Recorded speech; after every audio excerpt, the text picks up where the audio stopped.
E estamos de volta com o BBcast, seu podcast de automobilistas nerds. No episódio de hoje vamos falar sobre o estonteante e emocionante GP do Brasil. E aqui comigo está a Débora Santos Almeida. Olá, amigos, sejam bem-vindos a mais este podcast. E bom, esse é o GP que não acaba quando termina. Exatamente, nós tivemos desdobramentos pós-GPs e eu sou o Rubens GP Neto, o host de vocês. E hoje, como dito, vamos falar sobre o GP do Brasil, o GP que foi realizado neste final de semana. Lembrando que ele teve a pole do Max Verstappen com a vitória do próprio holandês e com o pódio de Pierre Gasly e do Carlos Sainz. Já vou deixar nosso disclaimer aqui, porque eu e a Débora comparecemos ao Autódromo de Interlagos para acompanharmos a corrida, o final de semana do GP do Brasil, diretamente do setor A.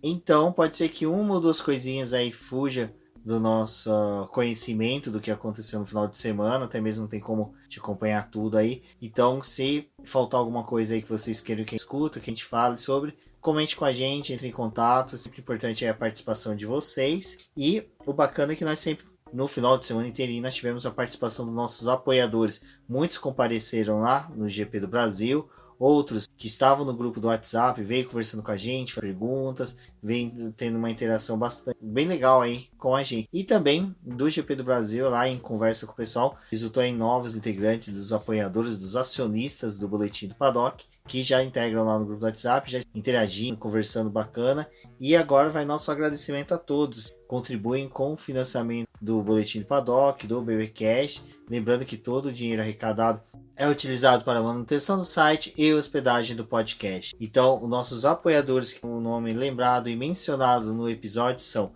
Ricardo Bannerman, Maia Barbosa, Eliezer Teixeira, Luiz Félix, Arthur Felipe, Rafael Celone, Will Mesquita, Antônio Santos, Rogério Froner, Helena Lisboa, Cássio Machado, Carlos Del Valle, Bruno Vale, Eric Nis, Bruno Shinozaki, Alberto Xavier, Will Bueno, Ricardo Silva, Beto Correia, Fabrício Cavalcante, Arthur Apóstolo, Sérgio Milani, Melquiades Veloso, Micael Souza, Ezequiel Bale e Sidney Meias. Fica aqui o meu agradecimento a todos os nossos apoiadores. Vocês são extremamente importantes para o crescimento desse programa, bem como do Paddock. E para vocês que estão escutando este programa, não deixem de conferir o nosso financiamento contínuo e coletivo na plataforma Apoies. Além disso, outra forma de nos auxiliar com o crescimento desse programa é compartilhando nas suas redes sociais e mostrando para as pessoas que vocês estão escutando este programa. Novos ouvintes podem chegar até ele. Exatamente, então não se esqueçam, tá ouvindo o BBcast, dá um screenshot maroto da tela do celular, compartilhe nas redes sociais, no Instagram, nos stories, marque eu, a Débora, a Cíntia Venantes que vai ter sua participação aqui, a Rafaela do Garota da F1, sempre importante aí nós sabermos a carinha aí de vocês, dos nossos ouvintes, que, como dito sempre, é um apoio muito importante esse de também compartilhar com seus colegas. Eu acho que seria legal aí uma campanha que eu já vi alguns podcasts fazer, que é convide um amigo para ouvir o BBcast. Muitos podcasts fazem isso, eu vejo que sempre dá bons resultados. Então fica aí a dica. Conhece um amigo que gosta de automobilismo, alguma pessoa aí que você sabe que se interessaria por ouvir o BBcast, convide ele a ouvir, mande o link. É sempre importante aí expandir, porque quanto mais ouvintes, maior é o alcance do BBcast, assim a gente começa também a receber críticas, apoios, sugestões que podem melhorar cada vez mais o nosso programa. Bom, Débora, o GP do Brasil, na verdade, pra gente, pra quem acompanhou o preview do GP do Brasil, viu a participação, né, da Venâncio no preview, foi nosso primeiro podcast em que nós gravamos em trio, foi bem bacana, foi gostoso, foi uma conversa bem sadia, prazerosa. E nosso GP do Brasil começou na quarta-feira, né, Débora, com a coletiva de imprensa do Lewis Hamilton.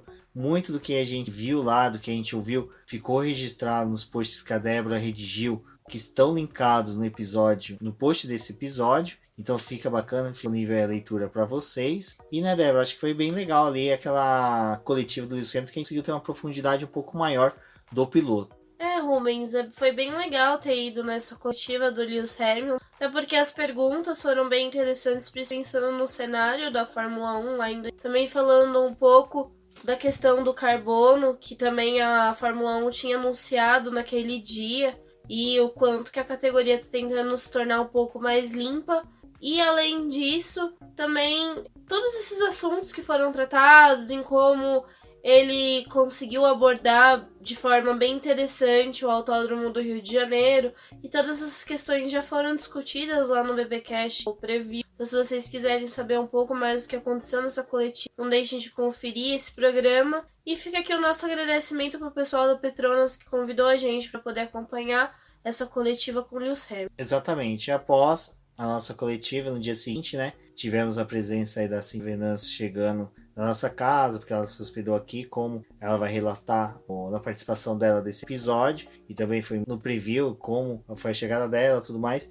E naquele mesmo dia a gente teve o primeiro, né, prova de kart entre podcasters de automobilismo. Era uma vontade que o Ricardo Budman dos carteiros e do Auto Radio Podcast tinha há um bom tempo. Daí ele conversou comigo, com o Rafael Celone, que é apoiador do Boletim do Paddock, e também piloto dos carteiros, piloto da Light, que agora vai subir para Master. Quem quiser também acompanhar, só verificar lá no site do Os Carteiros, tem banner no site do Boletim do Paddock, onde você acessa diretamente o site para poder um campeonato bem interessante que ocorre na capital paulista. Nós conseguimos realizar, foi bem bacana, porque nós tivemos encontro aí, acho que dos principais representantes dos podcasts de automobilismo do Brasil, que teve o Bruno Scarin do Kart Buzz, o Fernando Campos, a Erika Prada do Dupla Aerodinâmica, tivemos o Matheus da Amigos Gearheads, tivemos também o Thiago Santa Rosa representando aí o Café com Velocidade, apesar dele já ter se desligado,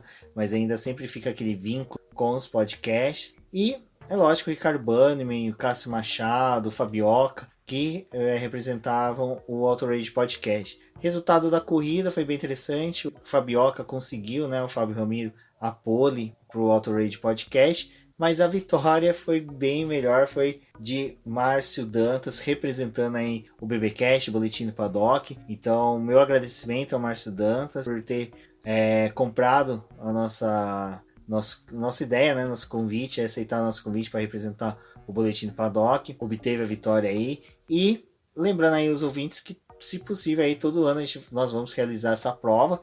Então já fica o convite aí, porque além dos podcasters, participaram inúmeros ouvintes, que foi bem interessante. A Grande Aviana ficou bem interessada na nossa prova, então mostra aí a força que o podcast brasileiro e principalmente do automobilismo tem de representar todos os fãs e ouvintes. Um evento que, de passagem, foi muito importante aí para dar abertura aos trabalhos realizados no GP do Brasil. Uma coisa que sempre se discute antes do GP do Brasil é qual o clima que vai ser da corrida. Todo mundo fica olhando, entrando nos sites para poder saber do clima da corrida. Mas já na sexta-feira a gente já começava com aquela situação de essa chuva de sexta vai persistir para o final de semana ou não, né, Débora? Porque o próprio o primeiro treino livre, ele já começou debaixo d'água, a gente chegou no autódromo, né, ensopados já, mesmo com capa de chuva, a gente não conseguia se proteger muito bem. A chuva foi uma presença marcante ali na parte da manhã no autódromo e que ditou um pouco o ritmo aí do primeiro treino livre. Lá pelo começo da semana se falava de chuva por todo o final de semana, mas quando chegou ali na quinta-feira as coisas já começaram a mudar e a chuva era só presente realmente na sexta. No sábado poderia ter ainda alguma coisinha, um resquício dela, mas o domingo ia ser uma prova com sol e um calor forte. Então ali na sexta-feira, quando começou a chuva, os carros, né, e as equipes e pilotos, enfim, ficaram nos boxes por bastante tempo para poder até se preservar. Então ali no primeiro treino livre, os pilotos que saíram davam aquelas voltas de instalação com os pneus de chuva extrema. Então esse pessoal começou a rodar ali e as voltas tinham um tempo muito alto quando começou a ser registrado. O que foi interessante é que a prova começou, os treinos começaram com os carros saindo, fazendo somente essa volta de percepção da pista, de instalação. O único piloto que foi ousado e já fez a sua saída e já começou a dar voltas rápidas foi o Carlos Sainz. Ele foi o único piloto aí que não fez essa volta de instalação e já retornou para os boxes. Simplesmente saiu, já começou a dar voltas rápidas. Ficou por um tempo, foi o único que começou com essa iniciativa e depois recolheu até que começasse a formar um trilho um pouco mais seco, né, na pista. E lá pro finalzinho, quando a pista já tinha esse trilho seco e alguns pilotos começaram a se arriscar a colocar o pneu já de pista seca. Infelizmente, o próprio líder da sessão, que era o Alexander Albon, acabou batendo e provocando a primeira bandeira vermelha do final de semana. E o Hamilton até ali não tinha nenhum tempo aferido e ficou dessa forma mesmo. Nesse momento, até mesmo os próprios comentaristas da Rádio Interlagos comentavam que o objeto mais barato utilizado no paddock era o rodo, porque a chuva era tanta que o próprio paddock ali inteiro estava encharcado, então o local que eles fazem a recolhimento do carro para dentro dos boxes estava muito encharcado, com muita água.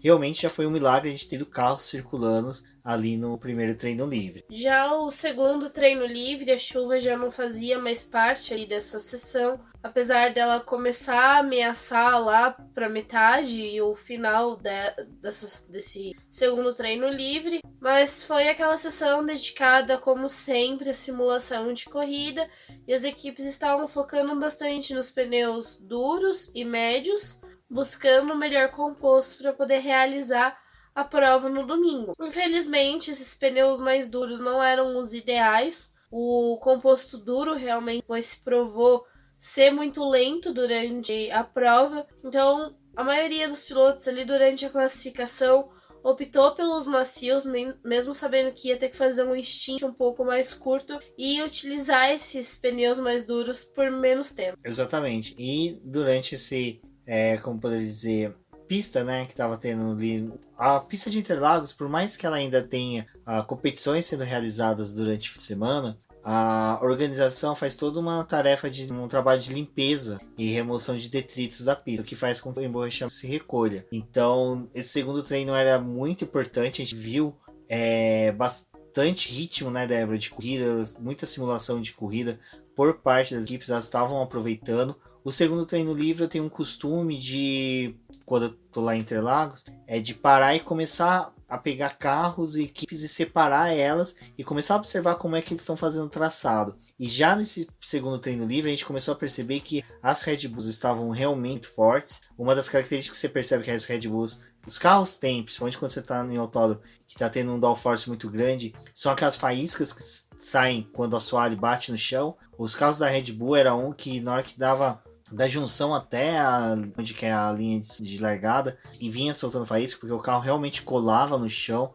Acho que eles eram bem seguidos de perto das Alfa Romeos, depois das Mercedes e das Ferraris, sendo que essas duas primeiras equipes que eu citei, a Red Bull e a Alfa Romeo, eram as únicas que quando já vinham lá de baixo, lá do começo da vida da junção, elas já vinham bem rápidas, elas sabiam aproveitar todo o espaçamento da pista. Já era o oposto do que a Ferrari e a Mercedes faziam. As Ferrari e Mercedes, elas já vinham sempre tentando embicar muito mais o carro para o meio da pista do que fazendo um contorno um pouco mais aberto para obter um pouquinho mais de espaço, que era muito mais característica das Red Bulls, das Alfas. As demais equipes todas ficaram fazendo muitas variações de trabalho de pista. Eu acho que a Toro Rosso foi uma que caracterizou por utilizar muito mais a proximidade ali da entrada dos boxes para obter uma velocidade mais alta com menor pista. Então esse segundo treino foi bem legal, que deu para aproveitar o ritmo que os carros estavam para fazer essas análises, tentar observar um pouco aí de como os carros estavam se comportando dentro de... O Sebastian Vettel foi o líder dessa segunda sessão, mas tivemos a ocorrência de duas bandeiras vermelhas. A primeira provocada pelo Robert ali ainda no começo da sessão, logo nos primeiros minutos, e depois do Nick Kvyat lá da Toro Rosso, acabou batendo na tensão também nos minutos finais e provocou novamente o acionamento da bandeira vermelha, e com isso o treino acabou um pouco adiantado. Bom, o terceiro treino livre já era realizado nas condições de sábado, né, Débora? Aonde que a pista estava seca, teve uma chuva durante a madrugada, mas eu acho que ela não interferiu tanto da forma com que a pista foi encontrada pelos pilotos para a abertura dos trabalhos do treino livre. E assim como o TL2, o terceiro treino livre foi bem movimentado, bastante carro na pista. A gente até brincava lá que a gente via mais de uma Racing Point, que a Racing Point foi uma das que mais se apresentou na pista, então foi bem legal. E nessa hora a gente começava já a fazer aquelas reparações, né? Acompanhar um pouquinho mais e reparar em algumas familiaridades. Entre elas, era o que o motor Honda continuava com aquele som horrível ao entrar nos boxes. E por sua vez a McLaren, que a Williams, quando ela entrava, né, nos boxes, ela simplesmente parecia que estava se desmanchando, o motor parecia que estava desesperado dentro da carenagem. O carro, ele era uma trepidação que era incessante. Então é essa hora que a gente começou a reparar essas coisas e começa sempre aquelas discussões do que era pior, ouvir o som do motor Honda na redução da entrada dos boxes ou o som do carro da Williams, que parecia que estava se desmanchando. O interessante dessa sessão foi os pilotos tentando buscar as voltas rápidas, já se preparando para a classificação. Então eu acredito que também um pouco disso, deles entrarem de uma forma mais forte, até onde tem o limitador de velocidade, lane, já era uma forma de trabalhar o jeito de entrar e sair ali dos boxes. Já pensando na corrida do domingo, né? Porque o box de Interlagos, ele é muito grande, a saída dele também. Então, depois a gente vai ver que no domingo fez um pouco de diferença as escolhas do momento certo de entrar e de como foi para poder sair. E o quanto que esse grid acabou sendo modificado por conta disso. Mas essa sessão foi liderada pelo Lewis Hamilton. E o que chamava a atenção nesse momento era que, após a execução do terceiro treino livre, tivemos 3 pilotos liderando, diferentes, então não tinha um piloto favorito, e assim também de 3 equipes diferentes. Então, apesar de muito se falar que a Ferrari ia acabar dominando aqui no Brasil, tinha várias questões que não colocavam ela sozinha como a grande favorita na semana. E uma coisa que depois foi falada após a corrida é o quanto não só o conjunto do carro,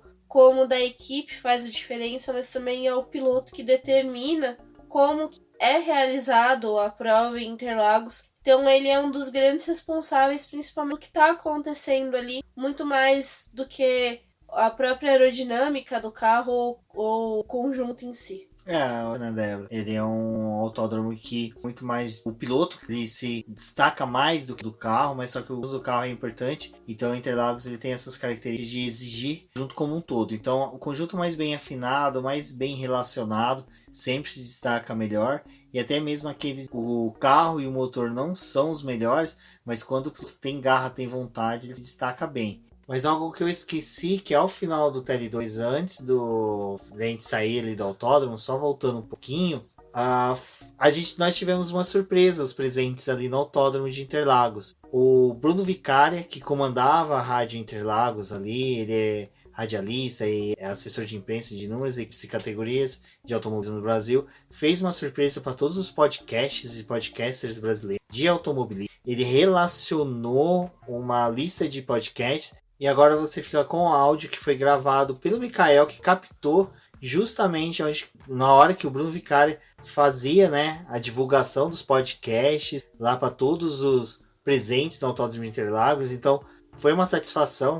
Aqui já fica o nosso muito obrigado ao Bruno. Agradecimento especial aí por todos os ouvintes, né, todos os acionistas, apoiadores do Boletim do Paddock, do Bcast. E eu acredito que também eu posso falar em nome de todos os podcasters, né, que foram citados ali por ele, que foi bacana. A gente, quando ficou sabendo também que a sexta-feira de Interlagos foi uma das sextas-feiras mais lotadas de todos os tempos que tivemos em Interlagos, um pouco em decorrência também do feriado, né, de novembro. Então foi uma satisfação saber que todos que estavam ali presentes ouviu. Vocês vão ver que no áudio a gente tem uma explosão de alegria na hora que é citado nossos podcasts. Então, muito obrigado e fiquem agora com o áudio.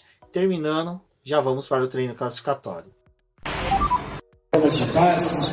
Spotify, Deezer, e também tem os sites, né, os grandes portais.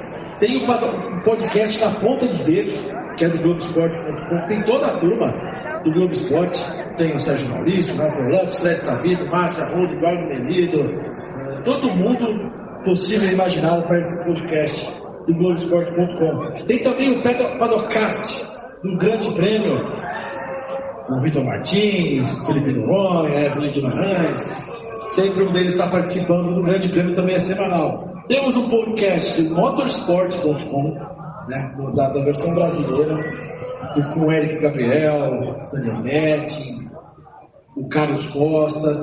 Tem também o podcast do Lito Cavalcante, que é junto com o Cássio Politi, Cássio Politi. Esses são os grandes veículos, né? Que eu posso considerar ali também um grande veículo, né? Unidade do automobilismo. E aí tem aqueles podcasts feitos para quem gosta, né? Sabe? Que nem o Fim do Grid, que é focado em MotoGP. Tem também um podcast Dupla Aerodinâmica, que fala de Fórmula 1 e fala da W Series, que é aquela competição de monoposto só para mulherada. Que isso aí também é uma coisa que a gente vai falar mais durante o fim de semana. Tem o BPcast do Boletim do Paddock, do nosso Rubens e da nossa querida Débora, Casal de Ouro, que eles falam de Fórmula 1, Fórmula E e de Stock Car. Temos também o Bandeira Amarela, falando de automobilismo em geral, a mesma coisa do Café com Velocidade do Thiago Raposo. Testando, temos mais dois aqui na minha listagem. Tem o Auto Rádio Podcast, fala de Fórmula 1 e música, e o podcast F1 Brasil, que é só sobre Fórmula 1. Todos eles, a maioria, vai publicar, no caso, edições hoje e neste fim de semana. Então, fique atento, depois eu repito essa lista. Bom, Débora, para o treino classificatório, era algo que a gente não tinha uma perspectiva exata de quem que seria, né, para o GP do Brasil, uma vez que nós tínhamos tido 3, né, líderes nos treinos livres, o Albon, o Vettel e o Lewis Hamilton.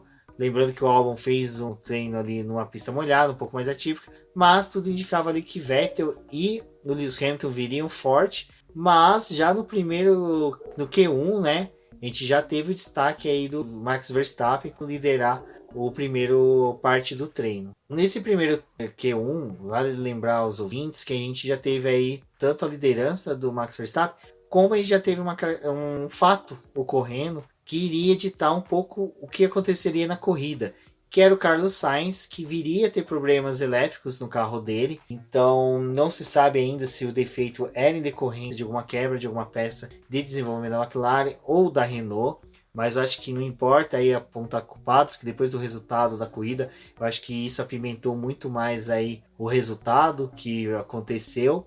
Mas já quando terminava o Q1, a gente já sabia aí que o Carlos Sainz iria largar na 20ª posição, o que manteve uma excelente estatística na Fórmula 1, que é desde que a McLaren aderiu à contratação de pilotos espanhóis, todo o GP do Brasil tem um piloto espanhol largando do final do grid. Então essa é uma estatística importantíssima. Torço para que não aconteça ano que vem. Foi legal ver o Carlos Sainz ali largando bem na minha frente, foi bem gostoso, simpático o Carlos Sainz, que quando a gente gritou o nome dele, ele assinou pra gente, então foi bem bacana. Mas voltando ao treino classificatório, como foi dito por vocês, nós estávamos lá naquela euforia danada do Brasil, toda hora lá cantando músicas, conversando, papeando, encontrando com ouvintes, tirando fotos. O Q1 e o Q2 a gente foi acompanhando a eliminação, né, Débora? Mas quando chegou no Q3 a gente já começou a ter algumas surpresas, como Haas e Alfa Romeo dentro do Q3. Como disse, o Jean e o Kimi Raikkonen evoluíram até o Q3. Foi uma surpresa boa, até porque esses dois, além disso, essas duas equipes também já estavam com um pouco mais de dificuldade em alguns GPs passados em obter melhores resultados. E isso já trazia uma boa perspectiva para a corrida do domingo, principalmente que esses dois pilotos embaralhavam um pouco o grid, já do que está acostumado, e ainda tinha a punição do Charles Leclerc para poder ser aplicada para o do domingo. Então isso colocava esses pilotos com um pouco mais à frente. Naturalmente eles largam. Exatamente, essa punição do Charles Leclerc é em decorrência da troca de motor, né? Ele estava com motor novo para o GP do Brasil, então ele perderia 10 punições. Um dos pilotos que foi favorecido aí com essa punição foi aquele favorecimento Mambembe, né? Mais ou menos ali um auxílio para o piloto, porque ele é largado da 13ª posição, pulou para a 12ª, mas a 12ª é do lado sujo da pista, então o piloto acaba largando ali sobre os macarrãozinhos, que ao final virou um grande souvenir de quem invadiu o autódromo no domingo. Dito isso, porque eu me recordo que teve uma vez que o Felipe Massa ele teve uma punição em que ele ia largar de 11º, acabou pulando para a 10ª posição, e na entrevista ali no cercadinho, não lembro se foi o Corrégio ou o Guilherme Pereira que entrou pra ele como era bom, ele falou que a única vantagem é que ele podia fazer a estratégia de pneus que ele quisesse. Contudo, a desvantagem era que você largava do lado sujo da pista. Então a mesma coisa aconteceu com o Giovinazzi. Eu acredito aí que, apesar do decorrer da corrida ali, ele ia tirar uma vantagenzinha aí por ter largado um pouquinho mais à frente. Mas voltando ao treino classificatório, né, Débora? Ao final aí a gente teve uma disputa pela pole. 3 pilotos que estavam sendo destaque do final de semana, que era o Max Verstappen, que havia já liderado o Q1 e o Q2. O Lewis Hamilton, que veio cheio de elogios ao GP do Brasil, falando que o GP do Brasil tem que permanecer em São Paulo, que não quer que vá para o Rio de Janeiro, porque vai desmatar as árvores, matar os animais em extinção. E, por sua vez, Sebastian Vettel, que assustou a todos quando declarou seu amor eterno aí. Ayrton Senna não declarou diretamente, mas ele falou, né, que era o maior de todos. Ele compareceu lá no Instituto Ayrton Senna, então foi bem bacana aí o posicionamento do Sebastian Vettel, que mostra que esse reiterismo Senna e Schumacher nunca existiu, é só cabeça de fã alucinado mesmo que inventa essas coisas. Tem como você ser fã de todos na Fórmula 1. Mas voltando novamente, mais uma vez eu dei uma barrigada, voltando aqui ao treino classificatório, a disputa ficou entre os 3, né, Débora? O Verstappen foi o primeiro a abrir a volta e dessa forma ele conseguiu o 1.7.508, já determinando a volta da pole dele, mas não era aquela volta perfeita, porque o setor 1 dele tinha sido muito ruim. Então, pensando assim, esse tempo estabelecido por ele ainda poderia ter sido melhor, mas infelizmente teve esse problema ali no primeiro setor. E ele se tornou, né, o azarão favorito praticamente, porque depois ainda tivemos a volta do Sebastian Vettel sendo completada e até mesmo do Lewis Hamilton, e foi dessa forma que o grid ficou estabelecido entre os 3 primeiros, com o Max Verstappen na pole, Sebastian Vettel em segundo e o Lewis Hamilton em terceiro. E também teve lá depois a punição do Charles Leclerc, que caiu para 14º, e o Lando Norris representando a McLaren lá na oposição. Isso criava uma perspectiva boa aí já para a corrida, né, Débora? Porque a gente já tinha as condições de que sabíamos que não ia ter chuva, apesar de que em certos momentos ali acreditava que poderia ter um pouco de chuva. Começou aqueles ventos que é de final de tarde, normalmente em São Paulo, que de chuva, mas já criava uma esperança aí para os fãs do Sebastian Vettel, lembrando daquela vitória que ele conseguiu já na primeira curva no ano de 2017 ali, ultrapassar o Valtteri Bottas e buscou e conquistou a vitória. Então muitos fãs já tinham essa expectativa, muitos já criavam a expectativa de uma colisão catastrófica entre o Sebastian Vettel e o Max Verstappen, mas como Interlagos ele parece que tem uma vida própria. Eu acho que assim como a Millennium Falcon lá, que tem as memórias, os espíritos lá da robozinha que era do Lando, né? A Interlagos também parece que ela tem um muito próprio, tem uma vontade própria, que nem a Tardes, que tem uma alma própria.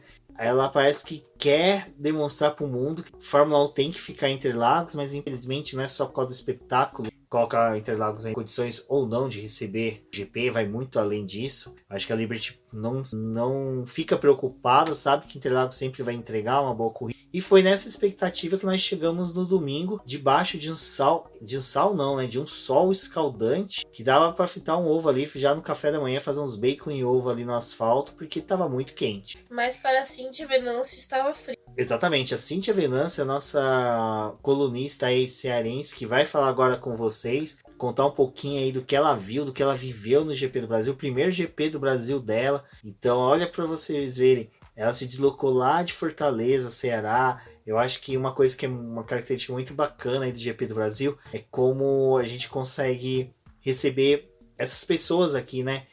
Tem a Cíntia Venâncio de Fortaleza, tem a Maia Barbosa, que é apoiadora do BP, que veio lá de Balsas, do interior do Maranhão. Então é bem legal, é muito bacana isso. O GP do Brasil faz. A gente encontrou com um rapaz lá que era de Roraima, então tem hora que a gente começa a fazer disputa de quem veio mais distante, de quem veio mais longe, uma brincadeira meio de caravanas dos Santos, e que é bem interessante. Já aproveitar só adentro aqui, a nossa gravação está acontecendo às 2 da manhã do dia 19 pro dia 20, mandei lá no grupo de apoiadores a fotografia da nossa gravação aqui, e eu encontrei um zumbi acordado, que é o Silney Messi, nosso novo apoiador, começou essa semana aí. Tá lá em Jundiaí que é uma cidade bem bacana. Nós temos aí uma ouvinte lá também, que é a Silvia Cristina, que também é cast lá de Jundiaí. Então um abraço aí os dois. E como dito, fiquem com o áudio agora da Cíntia Venâncio, que viveu tudo de bom, contou com o Lando Norris, com o Carlos Sainz, com o Gil de Ferran. Eu vou linkar no post do BBcast desse episódio os tweets dela contando essas peripécias dela no hotel, que a Débora também teve a ida dela no hotel, acho que depois ela pode ir com vocês, e que é bem interessante aí o relato da Sim. Oi, todo mundo que tá ouvindo o BPcast, aqui quem tá falando é a Cíntia Venâncio, colunista e podcaster aqui do Boletim do Paddock. Eu queria falar um pouquinho, bem pouquinho, vou tentar pelo menos, sobre a minha experiência em Interlagos. Foi a primeira vez que eu fui pro GP Brasil e eu posso garantir pra vocês que foi a melhor coisa que eu poderia ter feito esse ano, pelo menos. É uma coisa que eu queria fazer desde sempre, desde que eu comecei a acompanhar a Fórmula 1, e é um sonho de infância que eu consegui realizar esse ano, e eu tô muito, muito, muito feliz. Se você tem alguma dúvida se um dia você deve fazer isso, porque infelizmente é um investimento caro, só vai, deixa pra se preocupar com dinheiro depois que você voltar de viagem, ou então se programa direitinho que dá certo. Pra mim foi um fim de semana incrível e perfeito, não só por ser um grande fã da Fórmula 1, mas também por ser uma grande fã da McLaren. Eu vibrei, gritei, chorei, pulei logo na sexta-feira, porque o Carlos Sainz foi o primeiro a abrir volta na sexta-feira. E quando aquela McLaren laranja 55 passou rasgando tudo, a reta na minha frente, eu tava no setor A, gente, eu não aguentei. Eu comecei a pular, a gritar, e eu tava muito feliz de estar lá. É uma rotina meio louca, assim, porque na verdade você sai completamente da sua rotina. Você passa o dia todo no autódromo, você come um monte de porcaria. Eu passei muito frio, a Débora sabe que a cada 30 minutos eu abri a boca pra dizer o quanto eu tava com frio. Na sexta-feira eu peguei chuva, aí vocês imaginam uma cearense pegando chuva em São Paulo com 18 graus, de short e sandália rasteira. Foi incrível, mas eu tava muito feliz, então isso era basicamente um detalhe. Sábado não choveu, só ficou nublado, mas tava friozinho também. E no domingo, sol maravilhoso, meu best, nunca mais reclamo do sol do Ceará. No domingo o sol abriu e foi incrível também. Uma dica, tá? Por favor, o protetor solar é o melhor amigo de vocês, porque mesmo com o sol mais ou menos de São Paulo, eu fiquei com um pouquinho de não queimadura, mas o meu joelho ele ficou bem vermelhinho e eu fiquei com a marca da sandália que eu tava usando no pé. Então vocês imaginam quanto deve ter ficado lindo, né? Mas voltando pra minha experiência mesmo, eu queria focar um pouco mais na corrida, porque eu acho que é o momento principal, né? A gente espera o ano todo por esse momento. Então, voltando um pouquinho pro quali e falando como torcedora da McLaren, eu fiquei muito triste pelo Carlos Sainz no sábado. E no sábado à noite eu consegui encontrar com eles no hotel, com o Carlos e o Lando. E aí quem me segue no Twitter, só vai lá que eu fiz um relato bem legal sobre como foi essa experiência. E no sábado, quando eu encontrei com eles, eu senti que o Carlos estava meio chateado. Mas eu sabia, eu não sei como, mas eu sabia que ele ia chegar em terceiro lugar.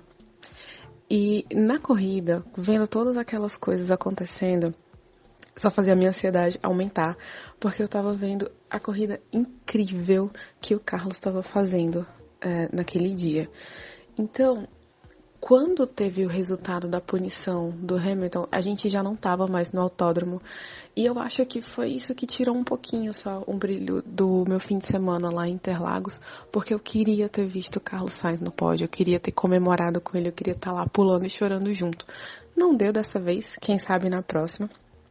Mas eu só queria dizer pra vocês que foi uma experiência incrível e foi tão bom encontrar todo mundo da internet, um monte de gente que fala comigo que eu não conhecia, e eu finalmente pude abraçar as pessoas, pude comemorar com elas.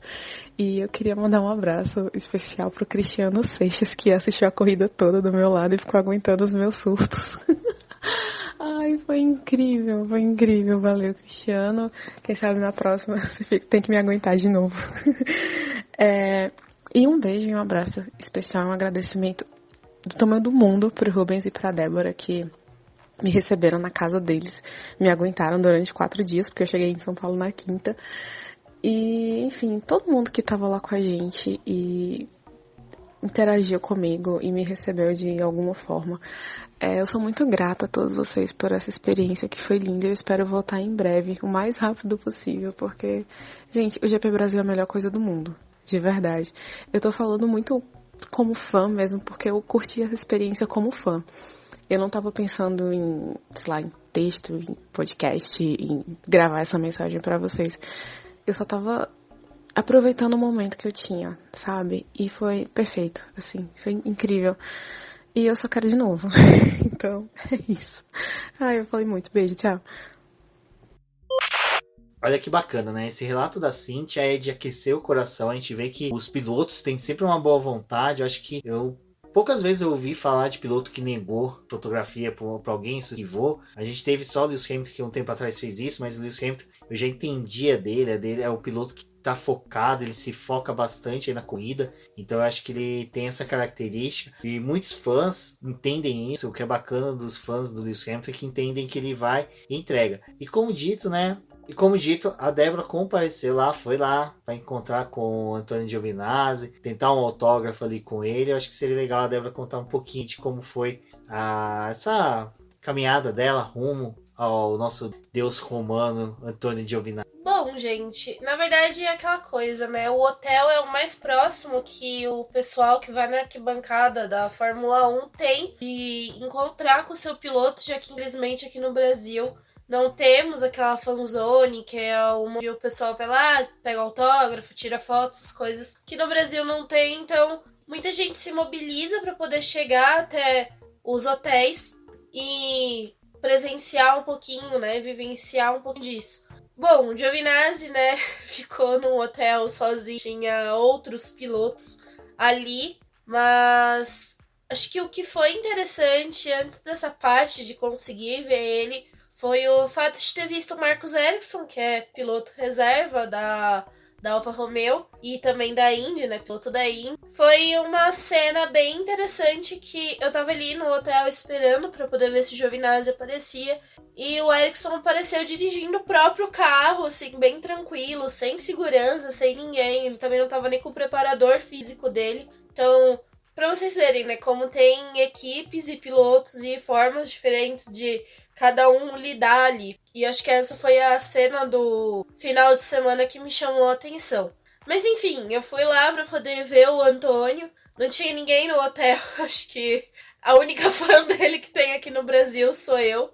E eu fui lá e fiquei esperando até 9 horas da noite pra poder ver ele. Bom, vemos que é um piloto muito comprometido, que fica bastante tempo no autódromo, cuidando do carrinho dele, vendo os mínimos detalhes. Então acho que isso fez também um pouco de diferença pro final de semana. E eu fiquei meio que sem reação, porque era uma pessoa que eu queria muito ver. E apesar de eu já ter tido o momento de ir lá com credencial, ver ele, entrevistar, foi diferente porque esse ano eu pude ir como fã e ter esse outro lado, que é o lado de você poder agradecer, falar com a pessoa, essas coisas. Mas o máximo que eu tinha conseguido foi dar um abraço nele. E se não fosse o mecânico dele tomar o celular da minha mão e tirar a foto, que eu ainda fiquei com a cara meio... será que eu choro? Será que eu fico feliz? Não sei. Acho que eu nem teria a foto pra poder mostrar, assim, mas já valeu a pena só o fato de ter conseguido ver ele. E eu consegui pegar na mão dele, falar que eu gostava muito dele, desejei sorte pra ele, tipo, isso que eu consegui. E, sei lá, pra mim acho que fez um pouco de diferença pro resto do final de semana. Pelo menos não era algo que ele tava esperando. Acho que ter alguém ali que ficasse até tão tarde pra poder ver ele no hotel. Tem vários pilotos que acho que já estão acostumados, gente, virar, ficar até de madrugada pra poder conseguir ver eles. Mas o Antônio não tem essa orla de fãs ainda. Pode ser que agora ele comece a conquistar. E essa foi a minha experiência. A Cíntia também conseguiu ver os pilotos da McLaren, como vocês escutaram no áudio dela. E teve outras meninas lá do próprio grupo, lá do Girls Like Racing, que é um grupo só de menina que tem WhatsApp. Várias se mobilizaram para poder ir em hotel e encontrar os pilotos dela. E foi uma troca de experiência interessante. E é isso que é o bacana do GP do Brasil. Você tem toda essa comunidade que também troca informações, né, Débora? Que é onde que o piloto tá, qual hotel que ele tá, qual piloto que é mais acessível, menos acessível. E o legal é que de toda essa comunidade, que nem a Débora disse, meninas, né, Girls Larga Race, em que elas compareceram no Autódromo Torá. Então foi legal que aumentou a comunidade, foi uma coisa que até eu comentei não, o Fernando Campos, do Dupla Aerodinâmica, veio e conversou comigo, e como é bacana, né, que expandiu o grupo nosso ali que acompanha o GP do Brasil.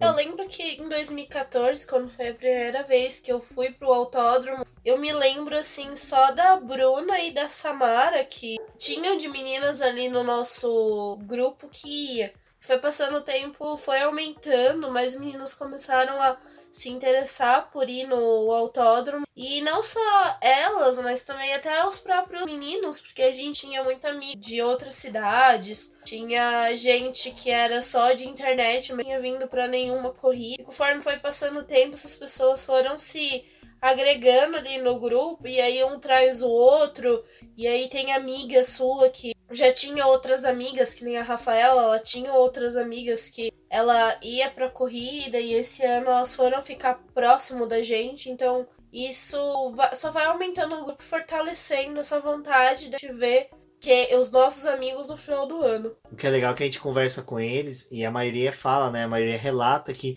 deixava de vir no GP do Brasil porque justamente não tinha com ficar, com quem conversar.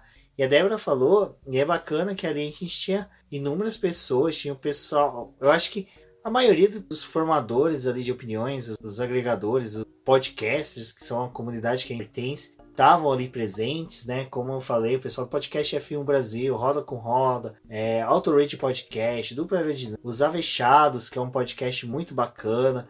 Também. Eu acho que os padrinhos ali desse meio nosso de podcast sempre foi o podcast F1 Brasil, porque de certa forma a gente só chegou até eles por conta do podcast, e foi por conta deles que a gente teve vontade de ir no autódromo, porque apesar de só escutar os caras e não, no começo ali não conhecer eles, foi exatamente essa vontade de saber quem eles eram e de estar perto deles e quebrar essa barreira de só ser um ouvinte, que acabou levando a gente pro autódromo em 2014 e teve todas as sucessões, né, desde um dos outros anos, sempre indo de alguma forma. E é bem bacana que a gente criou aquela, não poderia dizer uma rixa, porque é até divertido a brincadeira. A gente encontrou lá no sábado à noite, na sexta e no sábado nós encontramos, né, com o pessoal do Café com Velocidade, que são defensores fervorosos do setor G, e é uma coisa que a gente sabe que todo setor ali de Interlagos, independente de qual que você vá,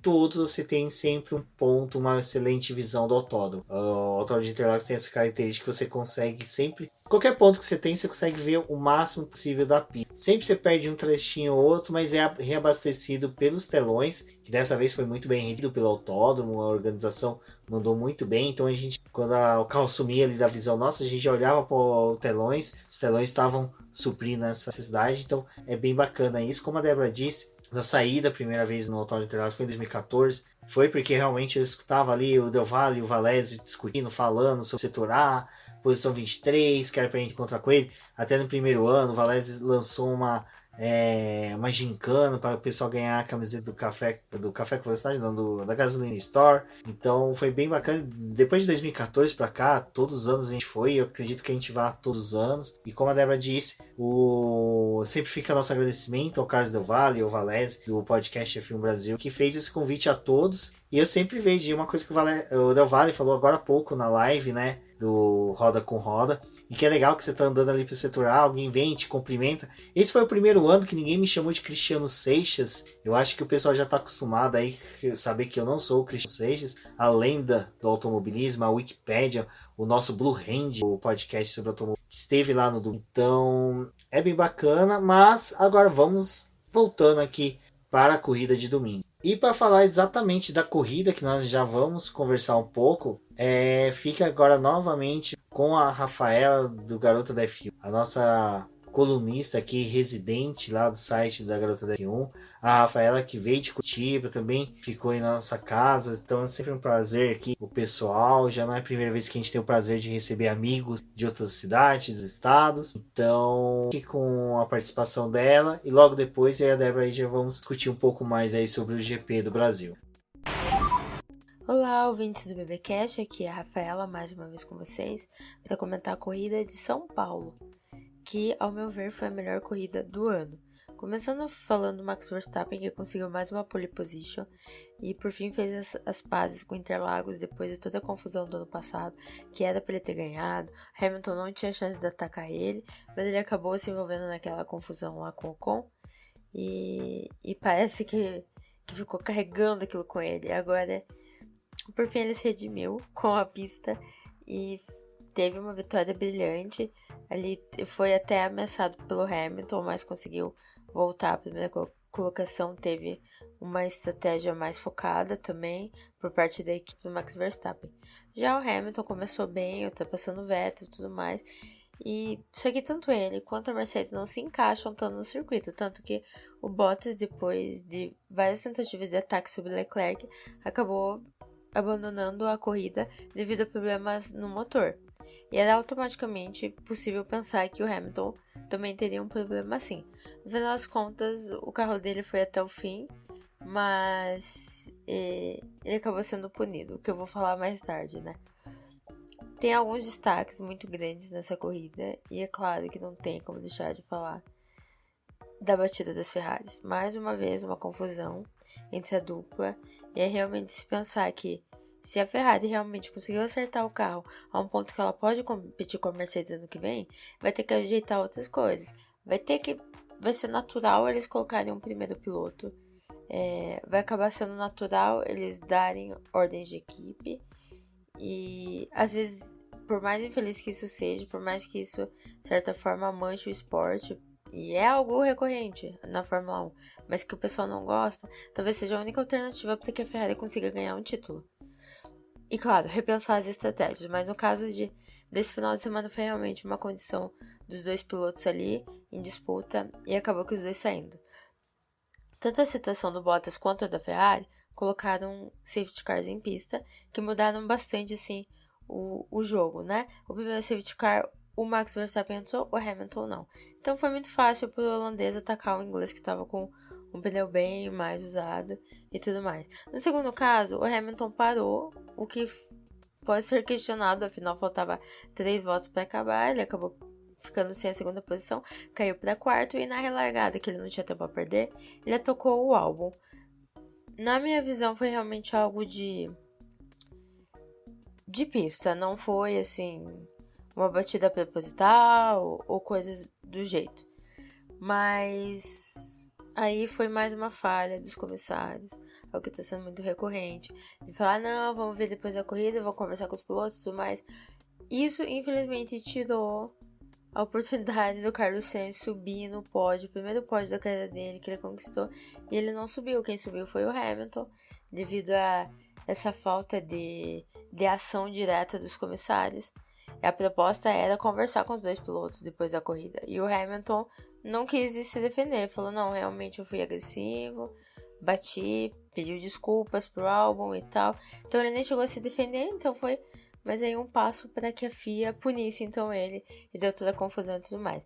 Parabéns ao Carlos Sainz, pelo amor de Deus, saiu em último lugar, chegou em terceiro, primeiro pódio da carreira, por mais que não tenha subido ali, subiu depois com toda a equipe, fez a maior festa, e é claro, tem que dar um destaque pro Pierre Gasly, ele estava muito contente, ele conseguiu superar o Hamilton naquela reta final, o que foi incrível, assim, então também o primeiro pódio pro francês que tá em um ano muito complicado, muito delicado. E no final das contas é aquela história de ressaltar aqueles que foram esnobados, não é mesmo? Então, nossa, foi um show. Eu particularmente é a terceira vez que eu vou para Interlagos, terceiro GP seguido.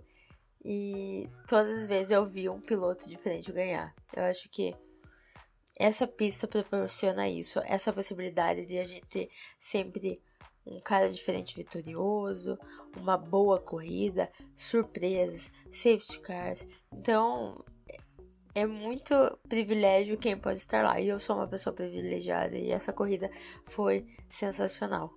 Quem tiver a chance de ir, vá. Vale muito, muito a pena.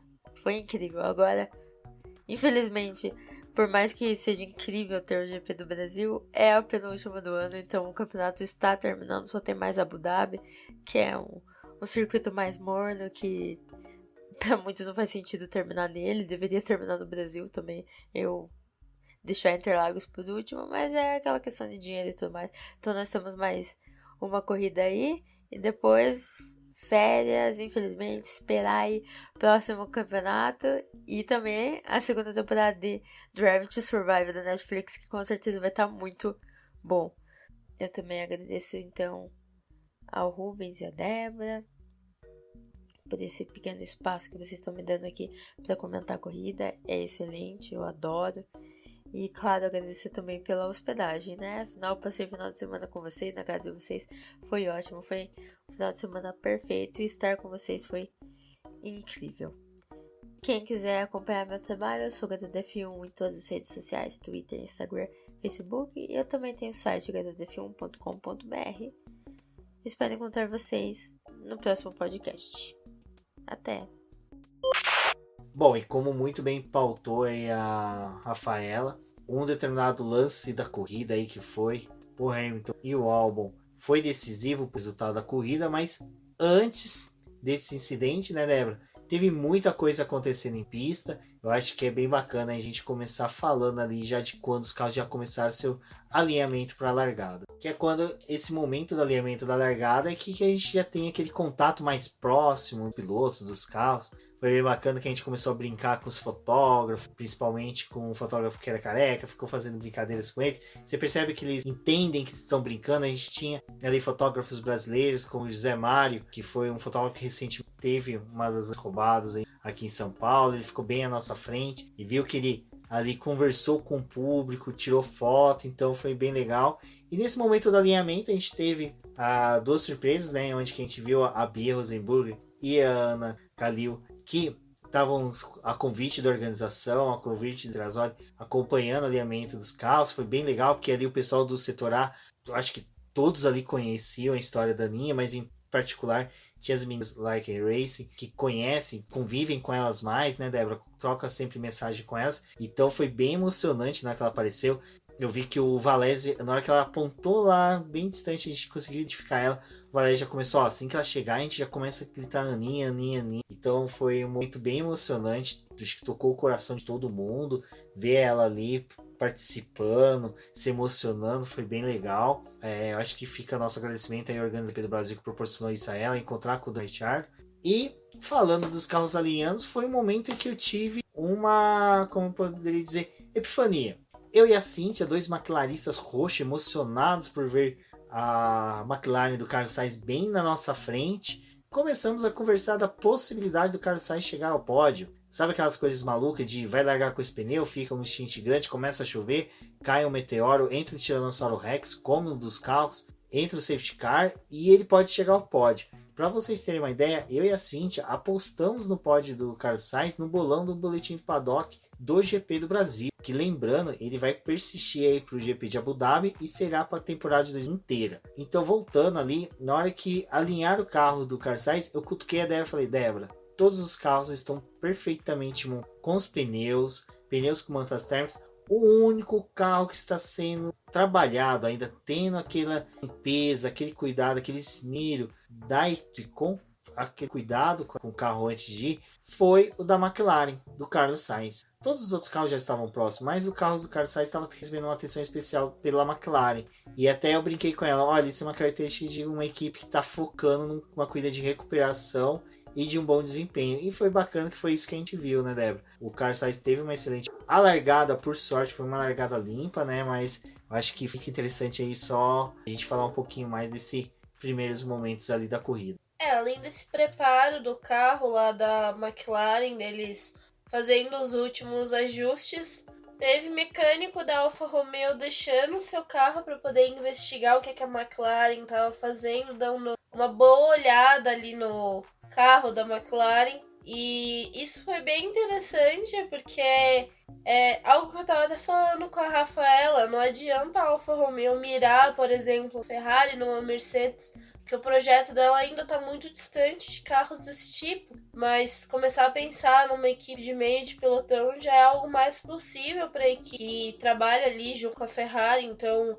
tentar melhorar pro próximo ano e principalmente mostrando, né, que a McLaren é um ponto de referência para eles. E durante a prova, né, que logo depois que teve a bandeirada, teve o início dessa corrida, na verdade, a Alfa Romeo disputou de igual para igual ali com a McLaren, algumas vezes levando um pouco mais de vantagem até mesmo que a equipe. E nas últimas voltas ali, foi depois da relargada, o momento forte foi de fato Kimi Raikkonen e o Carlos Sainz disputando pela posição, o Raikkonen muito próximo de tomar o que seria o pódio da McLaren depois. E ainda assim, eles percebem que falta uma coisinha que o carro da McLaren tem que eles não têm. E que foi justamente isso que foi o decisivo para o Carlos Sainz acabar na frente do Raikkonen. E como foi dito agora há pouco por mim, a largada foi tranquila, né, Débora? A gente teve a largada sem incidentes, mas acho que quando eu falo tranquila, ela só não foi tranquila para uma pessoa que foi o Sebastian Vettel, que já ali na primeira perna do S do Senna, perdeu essa posição para o Lewis Hamilton. Ele foi surpreendido, né, pelo Hamilton, então ele perdeu essa segunda posição e foi algo que não sei dizer, mas talvez a forma como o Interlagos tem, principalmente porque o Hamilton e o Verstappen estavam largando do lado limpo da pista e o momento ali da largada é onde os carros realmente estão todos juntos, porque Interlagos, apesar de ser um circuito pequeno, em comparação a vários da temporada, ainda assim, por ele ser muito sinuoso, ter muito sobe e desce, ele é o tipo de pista que já vai separando, né, as disputas que tem no grid, e é muito difícil de você andar próximo do outro piloto. Então a distância é algo que amplia e amplia muito rápido. Em poucas voltas que os pilotos conseguem dar ali no circuito, já tem muita distância. É um circuito difícil de se aproximar do outro piloto. O desgaste do pneu vai acontecendo muito rápido. Então eu acho que é isso que separa um pouco Interlagos dos homens, né, para os meninos. Exato, e dessa separação entre homens e meninos, nós tivemos dois garotos numa disputa ali na curva 4, um pouco mais adiante aí na prova, que foi o Kevin Magnussen e o Daniel Ricciardo, que se tocaram. Assim, nós, como foi dito, nós lá do autódromo não conseguimos ver na hora o incidente, a gente só percebeu, não, que ficou horrível isso, nós só percebemos, né, que houve o toque quando o autódromo ali, a rádio comunicou a gente, e de repente veio o Daniel Ricciardo com a asa raspando no chão, entrou nos boxes. É uma coisa que eu tava falando com o Rubens quando a gente assistiu a reprise, poder gravar esse programa. Eu acho que uma coisa que tem acontecido com o Daniel Ricciardo é a forma como ele guiava o carro da Red Bull já não é a mesma de como ele faz com o carro da Renault. Existe uma grande diferença. Antes mesmo ele preferia frear mais em cima da curva, que é algo que o carro da Renault proporciona para ele. E parece que, não assim na questão de ser afobado por tentar logo uma ultrapassagem, mas o carro não possibilita mais para ele que ele faça algumas coisas. E eu acredito que em alguns momentos ele não virou essa chave ainda. E aí aconteceu aquele toque lá com o Kevin Magnussen. E acho que não foi um dos piores toques que aconteceu, mas o problema foi justamente o fato do piloto da Haas ter sido prejudicado, porque não podia voltar de qualquer jeito para a pista, teve que esperar um pouco para poder sair do tráfego, então aquilo ali acarretou depois uma punição de 5 segundos pro Daniel Ricciardo, e ali já meio que parecia, da forma como a corrida estava andando, que ele não teria nem chance de chegar na zona de pontuação. Exato, porque até mesmo, apesar do ritmo forte que ele vinha na sua Renault, ele demorou, acho que se eu não me engano, umas 4 voltas para poder alcançar as Williams, que as Williams até mesmo elas estavam se arrastando pela pista, era algo que o Ricardo Bannerman comentou lá, o nosso torcedor da Williams, que a Williams já é devagar e dá muita dó quando você assiste a transmissão.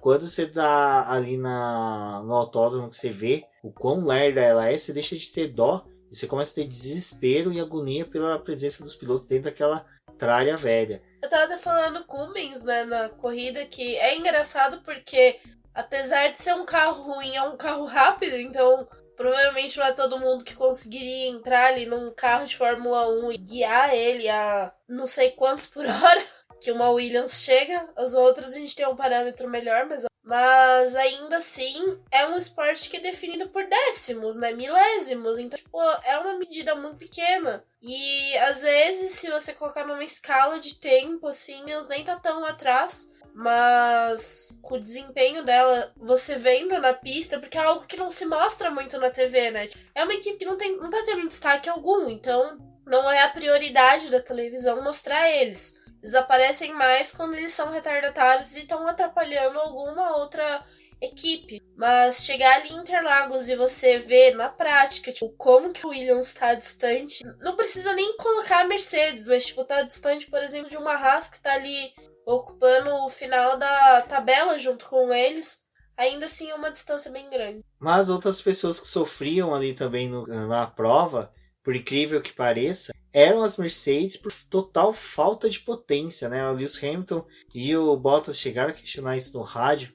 Começou a ficar difícil a disputa, principalmente pro Hamilton, que tava tentando fazer ultrapassagem no Max Verstappen, chegar nele, fazer ultrapassagem, e depois teve o lance da parada dos boxes, em que, como eles estavam atuando em resposta um do outro, o Hamilton foi o primeiro a parar, logo depois o Max Verstappen, lá pela volta 21, 22, Max Verstappen foi fazer a parada dele em resposta ao Hamilton, acabou encontrando um dos carros da Williams, e ele voltou muito atrás do Hamilton, ele tinha perdido tempo. Mas o carro da Mercedes não estava rendendo como deveria. E o Hamilton começou a pedir para que a equipe avisasse quando a bateria do carro estava cheia, para que ele conseguisse usar ela no máximo, absorver toda a potência dela. E foi algo que piloto que estava na frente do Max Verstappen, que rapidamente ele perdeu a posição e foi ultrapassado, acho que praticamente sem ver, né? Sem perceber ali. E dava para poder perceber o quanto que o carro da Mercedes estava ruim nesse quesito. O que foi legal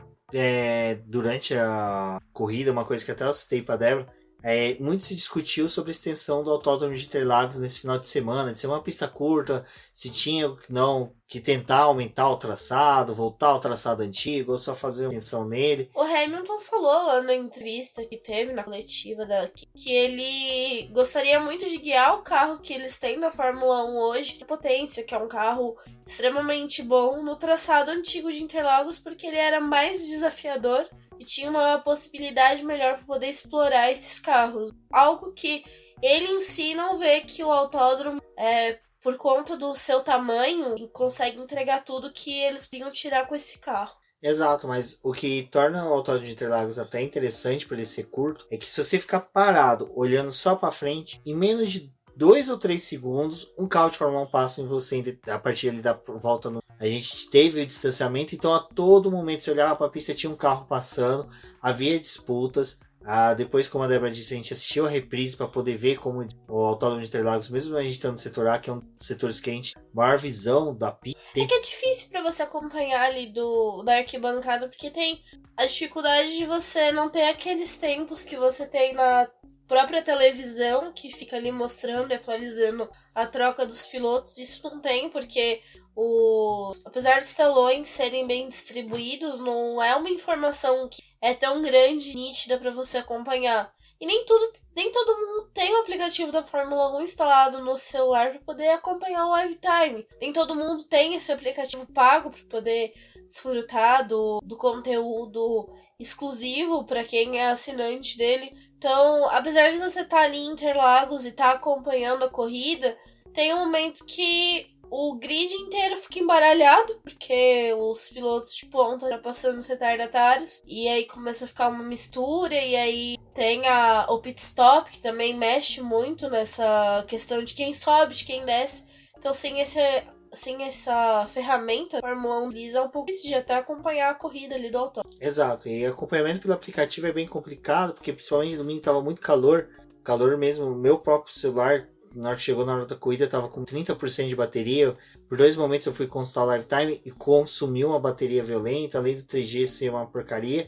Mas o que foi interessante aí a gente ter assistido, né, a reprise. Não, a gente assistiu a reprise no Sport TV, a gente utilizou utilizou do aplicativo do Globoplay, né, para poder assistir ainda a corrida, nós teve a notícia que o Reginaldo Leme trouxe que naquele ponto da corrida, antes do acidente, antes, na verdade, do Valtteri Bottas abandonar, a corrida já tinha batido o recorde de ultrapassagens do ano passado, né? Já tinha tido mais de 40 ultrapassagens e realmente a gente via essas ultrapassagens, muitas aconteceram ali na nossa frente ou começaram a ser trabalhadas ali na subida da junção, então foi algo bem bacana, assim, você tá no setor A, você começar a ver os trabalhos de ultrapassagem. Teve determinados momentos que a gente viu Racing Point, Renault e Haas dividindo a mesma ultrapassagem, então foi bem bacana. Esse ponto, a gente viu que a Autódromo de Interlagos estava oferecendo um atrativo, um show bem legal. E como a Débora disse, né, a corrida foi se encaminhando, foi seguindo. O Lewis Hamilton não conseguia imprimir o mesmo ritmo do Max Verstappen.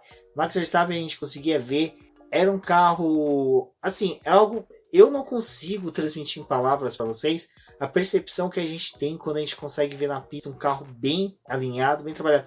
A gente consegue perceber que aquele carro está imprimindo um ritmo muito maior que os outros, que é algo tão natural à sua visão que você não consegue mensurar em palavras. O Max Verstappen realmente foi, acho que um deus de oitava grandeza dentro da pista, conseguiu fazer uma corrida espetacular. Eu ouso dizer que foi uma das melhores corridas do Max Verstappen, acho que junto com Hockenheim nesse ano, essas duas últimas corridas que ele teve aqui esse ano foram corridas que realmente vale apostar nesse piloto. Eu ainda tenho algumas reservas com ele, mas eu acho que ele, se tivesse sempre focado como nesse final de semana, em entrevistas ele falou que conseguiu amadurecer o carro durante o final de semana, que era uma surpresa para ele esse amadurecimento do carro durante a semana, principalmente do Brasil. E isso a gente começou a ver em pista. E como a Débora disse, houve a rodada de pitstops. E de repente a gente começou a ver alguns pilotos ousando, como foi o próprio Lando Norris, que colocou pneus duros, que quase ninguém tinha treinado com pneus duros. Então foi uma aposta da McLaren, que depois a gente viu que estava fadado ao fracasso. A mesma coisa aconteceu com o Valtteri Bottas e o próprio Leclerc, que colocou um pneu de composto médio. Então a gente começou a ver esses trabalhos aí de escolha de pneu. E fora isso, tinha lá os líderes, né? Max Verstappen e Lewis Hamilton, que já tinham colocado, já tinham largado com o pneu macio e botaram de novo a goma macia, indicando que eles teriam que fazer 2 paradas. Então mexia ali com quem tava para trás do grid, porque se a gente parar para pensar, lá em 2018 a prova foi realizada com o vencedor fez apenas uma parada. E tinha o fato de que no ano passado a goma desse pneu ela era mais macia do que ela é atualmente. E como a Pirelli define, ela é um passo, né, mais dura do que a goma utilizada no ano passado. Então, se eles tinham conseguido fazer tanta volta ali no ano passado, por que não nesse partir para o mesmo tipo de estratégia? Então, era algo bem ousado da parte desses pilotos. Mas, né, Interlagos é aquela coisa, não tem uma receita de bolo definida do começo ao fim que vai ser aplicada. E é uma pista que tem um risco muito grande do safety car aparecer em qualquer momento. Fora isso, ainda assim, é a penúltima etapa do calendário, então é nesse momento que os carros começam a apresentar maior quantidade de defeito. Aí depois em Abu Dhabi é aquele momento que eles praticamente estouram o motor do carro, porque é a última prova, você pode dar toda a potência que você tem. No final, se o carro não acabar, já tem muita coisa do campeonato que tá decidida mesmo. Então, tem tudo isso que leva a Interlagos a funcionar uma boa, não ter algo definido do começo ao fim. Apesar disso, Max Verstappen já se mostrava extremamente forte desde o começo. Então ele foi fazendo de tudo para que o Lewis Hamilton, de certa forma, ficasse intimidado e se colocasse, né, entre aspas, aí bem entre aspas, no lugar dele. Isso mesmo. E dentro dessas escolhas, a gente teve, como dito, o Valtteri Bottas e o Charles Leclerc com escolhas diferentes. Nesse ponto, o Sebastian Vettel ainda não havia feito stop, ele estava seguindo na liderança da corrida, fez uma parada, mas o momento decisivo aí da corrida, eu concordo com o Carlos Del Valle, o safety car que foi decisivo para a corrida foi em decorrência do abandono do Valtteri Bottas. O que aconteceu? O Valtteri Bottas começou a se aproximar muito do Charles Leclerc e começou a disputar a posição ali com ele. Ele não conseguiu ultrapassar.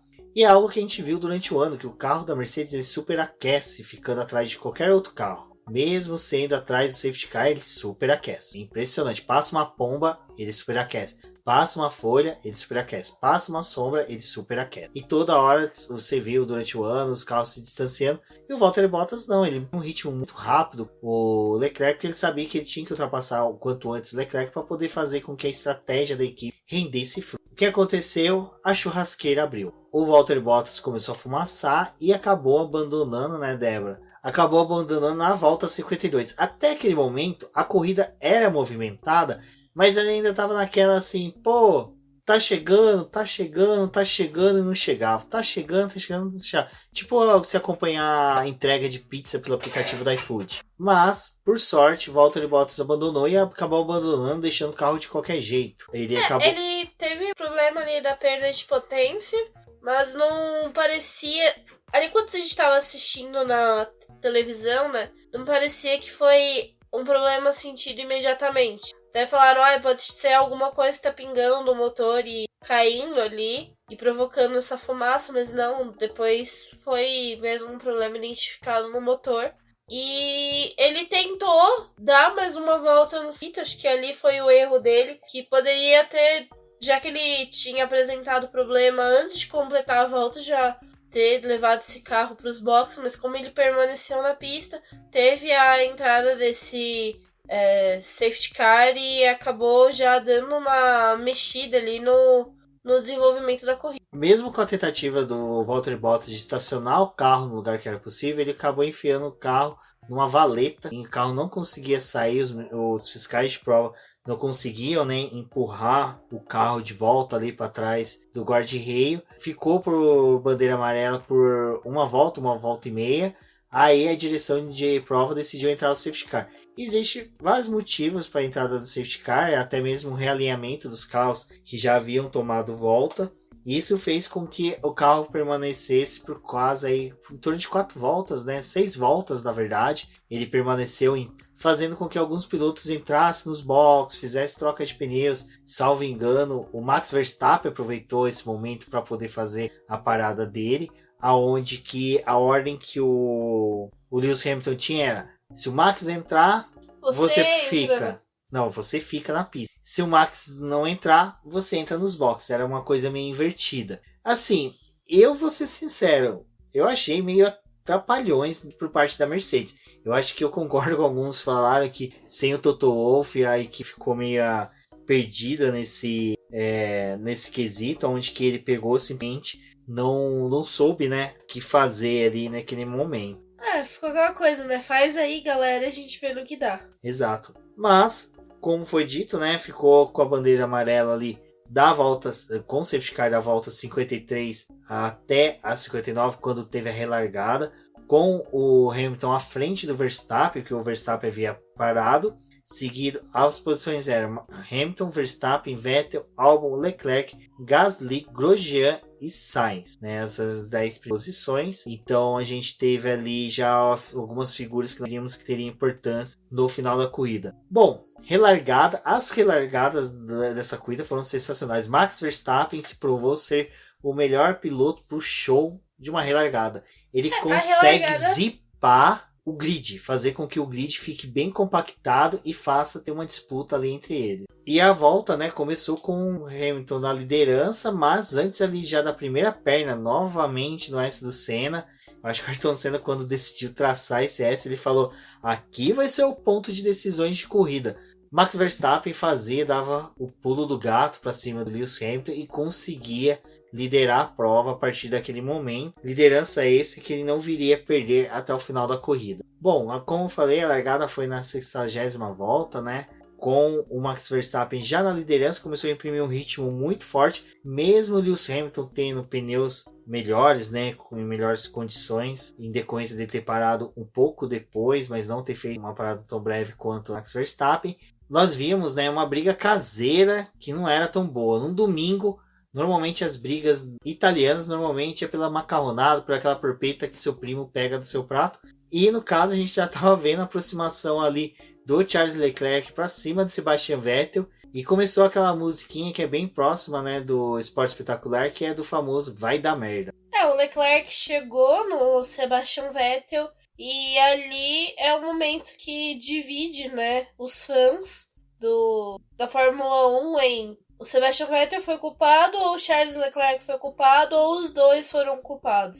E aí tem um texto da Fórmula 1 contando de como que foi a corrida em geral. E eles falam que o que na verdade faltou ali, independente de quem errou, do que aconteceu na pista, é o fato de um dos dois pilotos, em algum momento, admitir quem foi que fez a besteira, por mais que não seja realmente aquilo ali é verdade. Porque eles estão naquela linha tênue em que eles não conseguem ser companheiros. Falta um pulso firme dentro da equipe para poder falar, olha, gente, vocês não vão se atacar porque vai realmente resultar em uma merda e a gente tá precisando de ponto. E fora isso, não era só a questão do Sebastian Vettel, mas eles estão disputando o terceiro lugar no campeonato de pilotos. E tem o Charles Leclerc, o Max Verstappen e o Vettel que estavam envolvidos nessa posição. E aí tem aquela coisa, né? Tipo, vamos deixar os pilotos serem livres para poder disputar?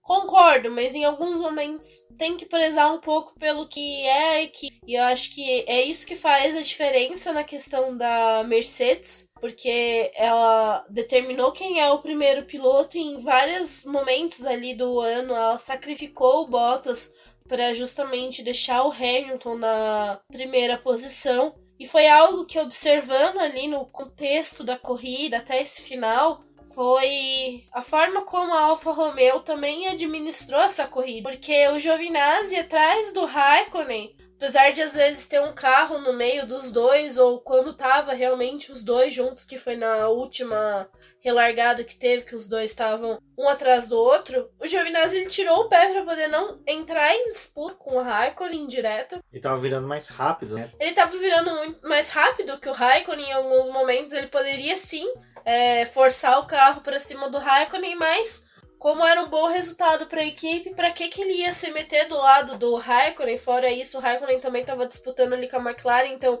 seriam 3 carros. E o momento que o Giovinazzi ele precisou realmente brigar por posição, que foi com a McLaren, ele não hesitou em andar com o carro por boa parte do circuito, ao lado do Lando Norris ali no começo da prova. Então é aquela coisa, né? Tipo, eles têm os dois pilotos. Na Alfa Romeo foi bem determinado quem é o primeiro piloto da equipe, que é o Raikkonen, ele que tá dando suporte maior pro crescimento, também tá ensinando muita coisa pro Giovinazzi. E eu acho que ter determinado isso desde a primeira prova ali do ano, apesar de alguém pode vir até falar assim, mas eles não são uma equipe que estão disputando por muito ponto. Era a melhor oportunidade que eles tiveram no Brasil de colocar os dois carros em boa posição e os dois poderiam ter justamente arruinado isso. A gente já viu a Racing Point fazendo isso lá na época de Pérez e Ocon. E o Giovinazzi... Direto. E o Giovinazzi ele botou na cabeça dele, não, é pro bem da nossa equipe, vamos acabar juntos a prova. E era isso que deveria ser a prioridade da Ferrari. Um rádio que não teve na Ferrari, mas teve na McLaren. A equipe chamou o Lando Norris e falou, olha, o Carlos Sainz vem mais rápido que você, não atrapalhe ele. O Lando Norris simplesmente abriu o caminho pro Carlos Sainz, não hesitou. Então, na hora que teve o acidente entre o Sebastian Vettel e Leclerc, a gente vai descrever o acidente, porque eu acho que foi o acidente mais visto nesse final de semana, acho que mais do que até o mesmo do Hamilton do Albon. O Cristiano Seixas estava a mais de 5 metros. Ele veio e chegou assim pra mim, falou, olha a importância da ordem de equipe. Não precisa ser ordem de equipe do tipo Áustria 2002, onde que mandou o Barrichello abrir pro Schumacher, ou Hockenheim 2010, onde que pediu pro Massa abrir pro Alonso, né, o famoso Fernandes Fast Day You. Eu acho que não precisa chegar a esse ponto, mas só que simplesmente chegar assim e falar, olha, Vettel, Leclerc tá mais rápido que você, aqui pela nossa telemetria tá mais rápido. Ou, simplesmente, vocês vão brigar por posição, não se toquem. É simples, é um simples rádio. O Binotto, acho que tem hora que ele pensa demais por agir. Eu não sei como que foi escolhido as imagens que foi pra mostrar esse lance, Mas em nenhum momento parecia que o Binotto tava muito preocupado com o que tava acontecendo na pista. Tipo, parecia que tava cumprindo aviso prévio. porque a Mercedes, a gente vê, os pilotos estão na pista. Gente, tem gente com o dedo no rádio a todo momento e falando com os pilotos e não faça isso, faz aquilo, faz desse jeito. E na Ferrari não, tipo, o rádio que tinha era o rádio depois da batida, que foi o Vettel puto. O Leclerc também no rádio dele, mas não teve aquele rádio que... Bom, pelo menos eu não consegui identificar o rádio que falasse assim, gente, não vamos brigar aqui não, porque, né, não tá tendo necessidade, a gente tá precisando dos pontos, né? Vamos colocar a cabeça no lugar, e direto se discute do gasto que é vir pro Brasil, o desprendimento que é vir pro Brasil. De repente você desloca toda uma equipe de Fórmula 1 pro GP do Brasil. Vem aqui, a gente comentou, né, que vem de Singapura, vem de navio. Uma semana antes já tinha pessoal da Ferrari trabalhando nos boxes. O Leclerc tinha trocado o motor. Exatamente, para simplesmente jogar por água abaixo um possível pódio ou até mesmo pontos. O Leclerc chegou na frente do Max Verstappen no Brasil. O Leclerc era o piloto que deveria estar mais com a cabeça no lugar, porque o Verstappen era o piloto que ia vencer a corrida. Desde o começo que essa prova começou, era o Verstappen que ia vencer essa corrida. E não tem como outra pessoa falar assim, não, o Hamilton tinha chance. O Hamilton não tinha chance nessa prova, ele não teve. Em nenhum momento ele mostrou ter chance para poder vencer essa corrida. Apesar da garra dele, não era o forte vencer essa prova. Então já estava meio que determinado que o Verstappen ia vencer. Então você olhando todo esse cenário, tá disputando a terceira posição com o cara, o que eu vou fazer? Bom, tô mais rápido que o Vettel. Vou choramingar aqui um pouco no rádio pra ver se que era a hora dele choramingar, choraminga todas as corridas. Falar, olha, tô choramingando aqui, né, Ferrari, vamos ver, eu tô mais rápido que o Vettel, vamos inverter aí, se não der em nada, a gente, sei lá, devolve essa posição. Ou botar a cabecinha dele no lugar e ficar atrás do Vettel e aceitar essa condição, porque ele precisava dos pontos. Você pautou uma coisa muito importante, que era uma coisa que a Ferrari tinha no costume na época do Ross Brawn, do Jean Todt, que era até o GP de Spa fica decidido quem vai ser o primeiro ou o segundo piloto, independente de como tivesse resultado. A gente teve isso com o Max não, Felipe Massa, Kimi Raikkonen, teve isso depois com o Alonso, Felipe Massa. Eu acho que chegou em Spa eles poderiam ter definido, falar, olha, Vettel, você é o tetracampeão, pica das galáxias dos anos 2000, mas só que o Leclerc que vai mandar até o final do ano. Aceita? Ano que vem volta tudo normal. Porque ele tem mais chance de chegar em terceiro. Ponto. Acabava, não tinha dor de cabeça. Resolvia a questão. Era entrar no rádio e falar, Vettel, o Leclerc tem mais chances, deixa o rapaz ir. O Verstappen tá na primeira posição, gente. Exato. Pontos. O Leclerc tinha obrigação moral, cívica, cartorária, caramba 4, de chegar em terceiro lugar. Era obrigação dele. Tentar a melhor posição que pudesse auferir no final da corrida. Então, eu coloco como incidente de corrida, por isso que eu acho que não teve punição. Foi cagada dos dois, assim, uma cagada tremenda dos três, na verdade. Eu coloco a Ferrari como um todo como a cagadora maior. Acho mas que uma coisa que eu falo muito ali desde o começo do ano, apesar de muita gente criticar o Arriva-Bene por todas as coisas que ele fez na equipe, e era o cara do marketing, não sei o que, assim, por trás dele tinha o Binotto. E apesar dele ser o cara do marketing, ele ainda assim tinha um apoio. E a época que ele pegou da Ferrari, ele ainda tinha outros suportes em volta dele. E aí, depois da morte do Marchione, simplesmente a Ferrari rachou. Resolveram tirar o Arriva-Bene e dane-se. Colocaram o Binotto, mas não deram o suporte pro Binotto de outras pessoas. E apesar do Arriva-Bene ser o cara do marketing, qual que foi a melhor época da Ferrari nesse período de anos que a gente tá vivendo? Foi o tempo que o Arriva-Bene tava ali e os pilotos estavam com um carro bom, disputando o título com a Mercedes, e ainda assim, apesar de besteiras da própria equipe, ela chegou com muito mais chances de disputar um campeonato próximo do final do que tá acontecendo agora. Não, e outra coisa, foi uma coisa que o Emílio, amigo nosso lá no setor A, conversando com o Temas e com o Valese, lembrou. A Ferrari é a única maledeta do grid que insiste em ter uma só pessoa no comando desde a era Ross Brawn e do Jean Todt. As cagadas teve do Montezolo lá na década de 80, 70, não ganhavam nada, depois do Lauda.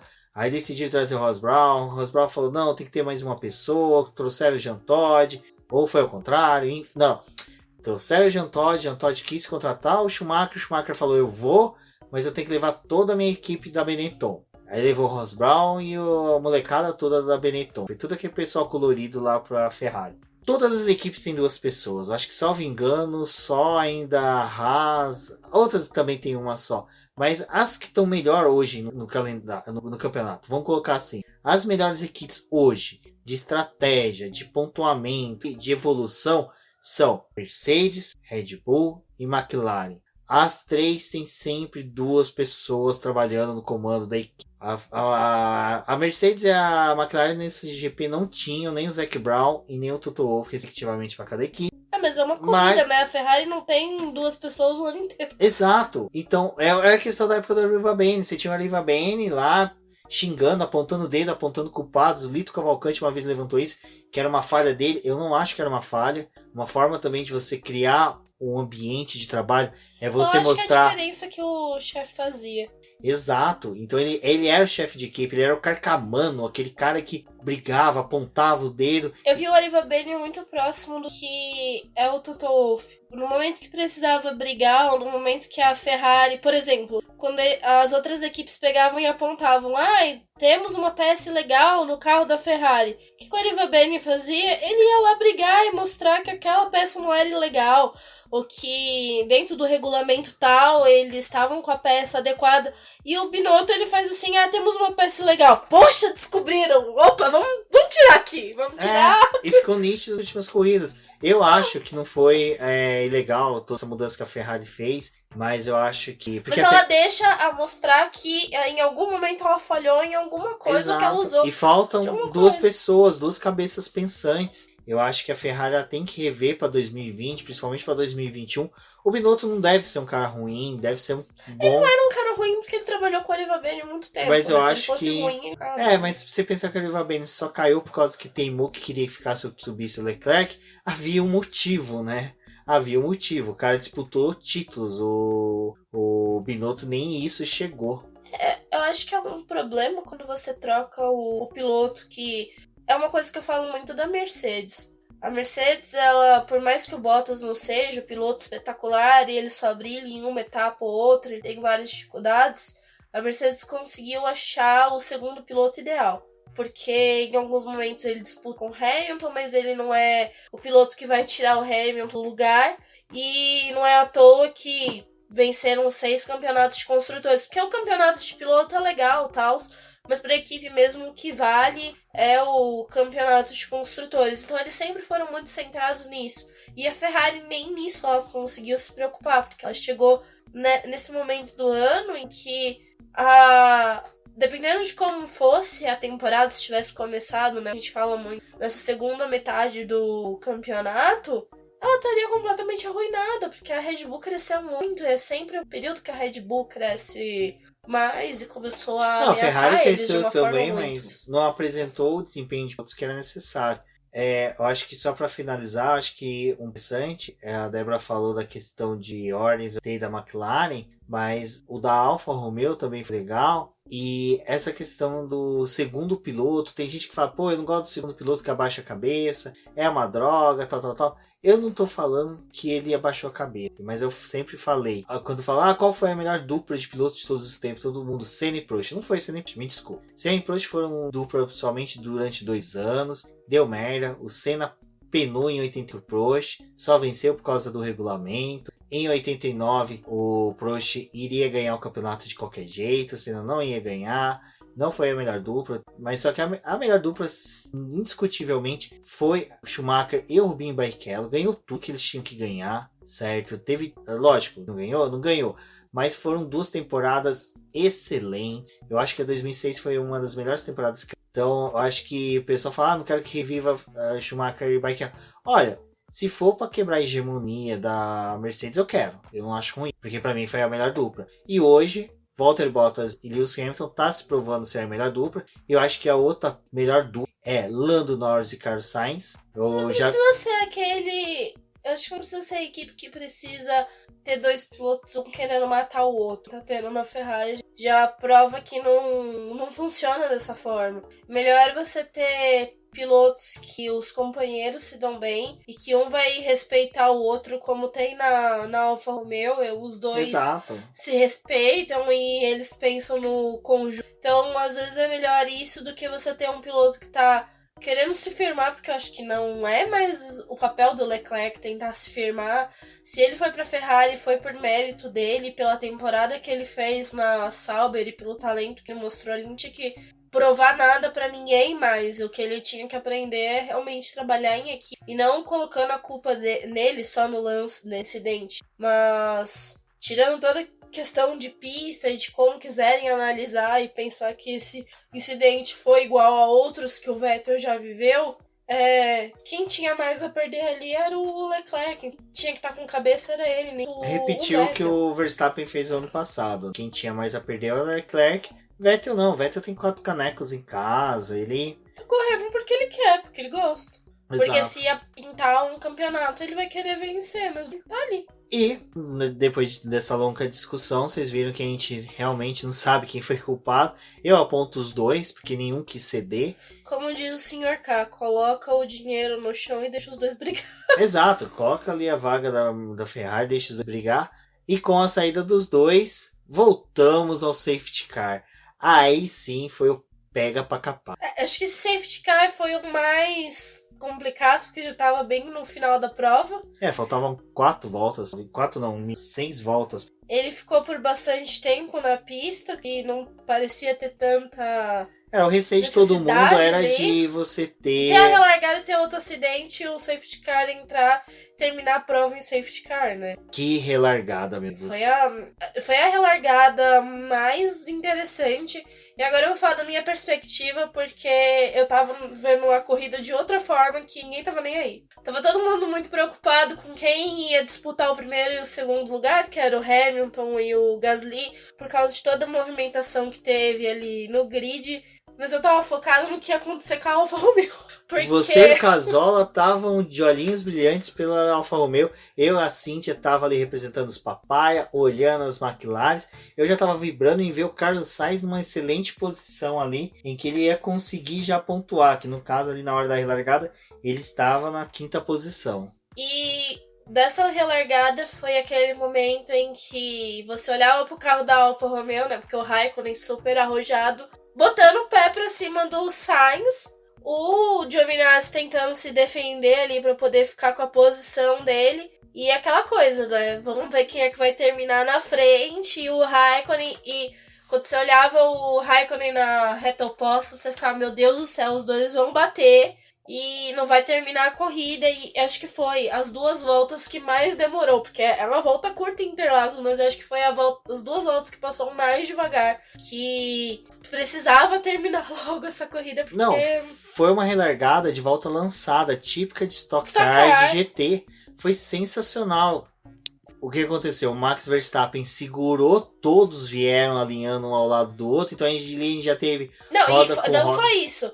Ele vinha aquecendo o pneu e sambando na frente de todo mundo. Ou seja, sambando na cara da sociedade. Literalmente. Uma coisa que eu achei bem interessante é a forma como o Raikkonen tava aquecendo o pneu, porque o Raikkonen ele só levava o carro para um lado e para o outro rapidinho. Não, o Raikkonen... Ele... Desculpa eu falar, ele faz o esquema da Rainha Vermelha. Pra quem não conhece essa teoria da Rainha Vermelha, é aquela que você anda e não sai do lugar. Evolui e não sai do lugar.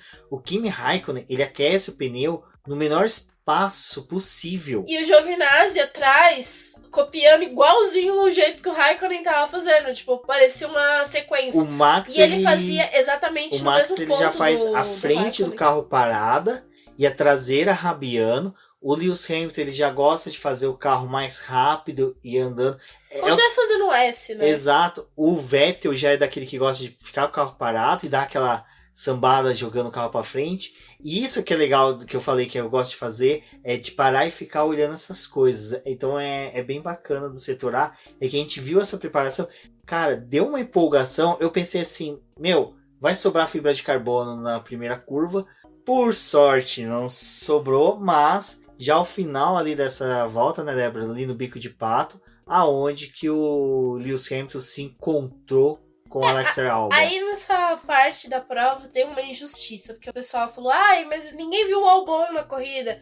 O Albon tava fazendo a corrida dele, tranquilo ali, ganhando posição, controlando. Ele sempre foi o piloto, depois que chegou na Red Bull, de administrar a corrida. Ele não é aquele piloto que é uma característica boa. Ele não é um piloto que nem o Max Verstappen que vai pro tudo ou nada. O Albon, ele fica ali e ele tenta a melhor posição. Então a corrida dele, na minha perspectiva, não estava sendo ruim. E ele estava disputando um pódio, que era algo significativo, porque, poxa, o primeiro piloto estava na primeira posição, ele estava ali disputando o terceiro lugar, então era algo bem legal. Até que teve o toque dele com o Hamilton e ele foi perdendo posição. Exato. O próprio Lewis Hamilton assumiu a culpa da ultrapassagem. Pra quem joga videogame, pra quem joga Fórmula 1 para esses atuais, que é muito realista, sabe. O autódromo de Interlagos tem ponto cego. Tem locais, né? Que o curva do Laranjinha chama Laranjinha, porque o pessoal se amarela todo, não tem coragem de terminar a curva em pé embaixo. O Bico de Pato é a mesma coisa, ali é um lugar que você tem que jogar o carro para a esquerda para fazer a curva para a direita e você não consegue, né, ver o que está vindo do lado. E o Lewis Hamilton ele foi ousado, mesmo o pessoal, mas o Albon abriu demais. Sim, ele abriu, é uma curva que você tem que abrir demais. E o Lewis Hamilton assumiu a culpa, foi louvável o que ele fez, depois até pediu desculpa pro Albon, mas a situação já se tornava caótica. Por quê? Lewis Hamilton não rodava, né? Perdia ali tempo, teve a asa quebrada. Surgiu Pierre Gasly, pulando para a segunda posição. Aí, meu filho, sorte que aquela arquibancada do setor A é de concreto, porque senão ela tinha vindo abaixo. A perspectiva de ter um pódio com Max Verstappen e Pierre Gasly foi uma das coisas mais bonitas que tivemos neste final de semana. Só não foi melhor porque não tinha o Albon. Exato, não, se fosse os três, teria sido muito bacana. Mas assim, mesmo assim, o final do final foi bem bacana.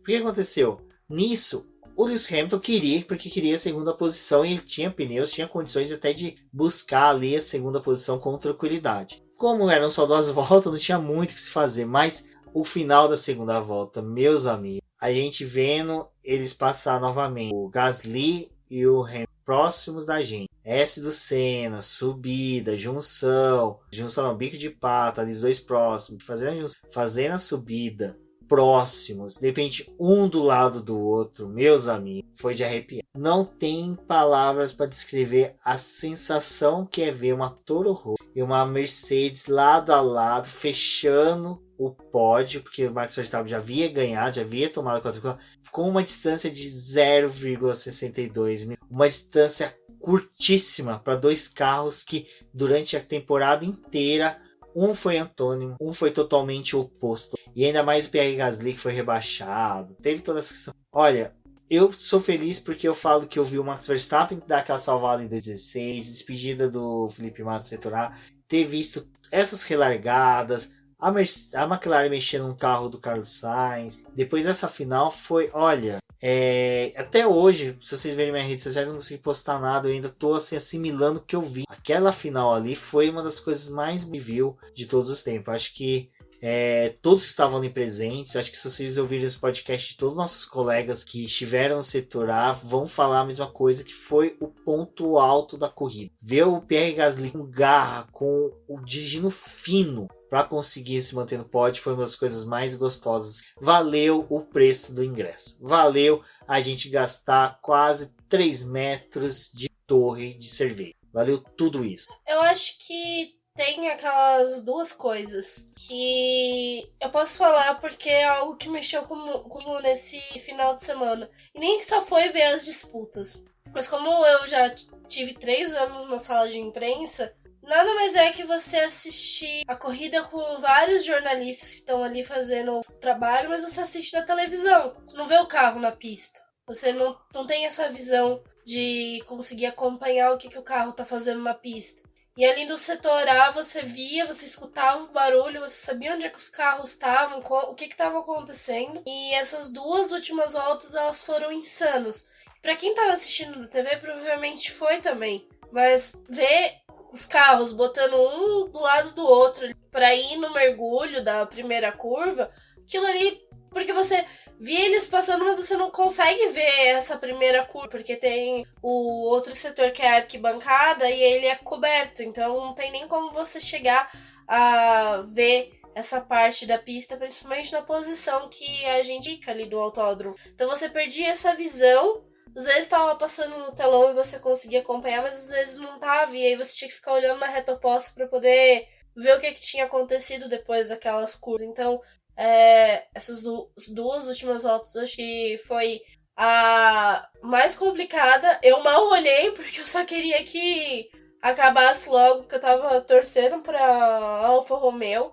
Foi doido. Foi bem interessante. E aí tivemos o final da corrida. Lewis Hamilton presenteou a torcida com zerinhos. E aí foi o pega pra capar. Todo mundo correndo para poder fazer a invasão. Foi legal porque a gente fez a invasão, né, Débora, com todos os nossos amigos. Foi legal que as meninas do grupo lá, dos Girls Like a Race, elas saíram ali da onde que nós estávamos, todas de mãos dadas. Foi uma das cenas mais bacanas que eu já vi, esse negócio das saírem de mãos dadas, estão todo cuidado uma com a outra. A ideia nem era somente vamos ser nós os primeiros, mas não. É tipo, olha, vamos entrar juntos. Eu acredito, eu tô tirando conclusões de não ter visto, mas foi bem legal. As meninas ali, porque eu tinha descido com a Rafaela e a gente se perdeu, porque ela queria muito ver o pódio do Hamilton. A gente discute essa questão ainda, mas quando eu cheguei ali no meio da multidão, eu tava meio que amedrontada, e a Erika me ajudou a sair dali, ela grudou e a gente foi.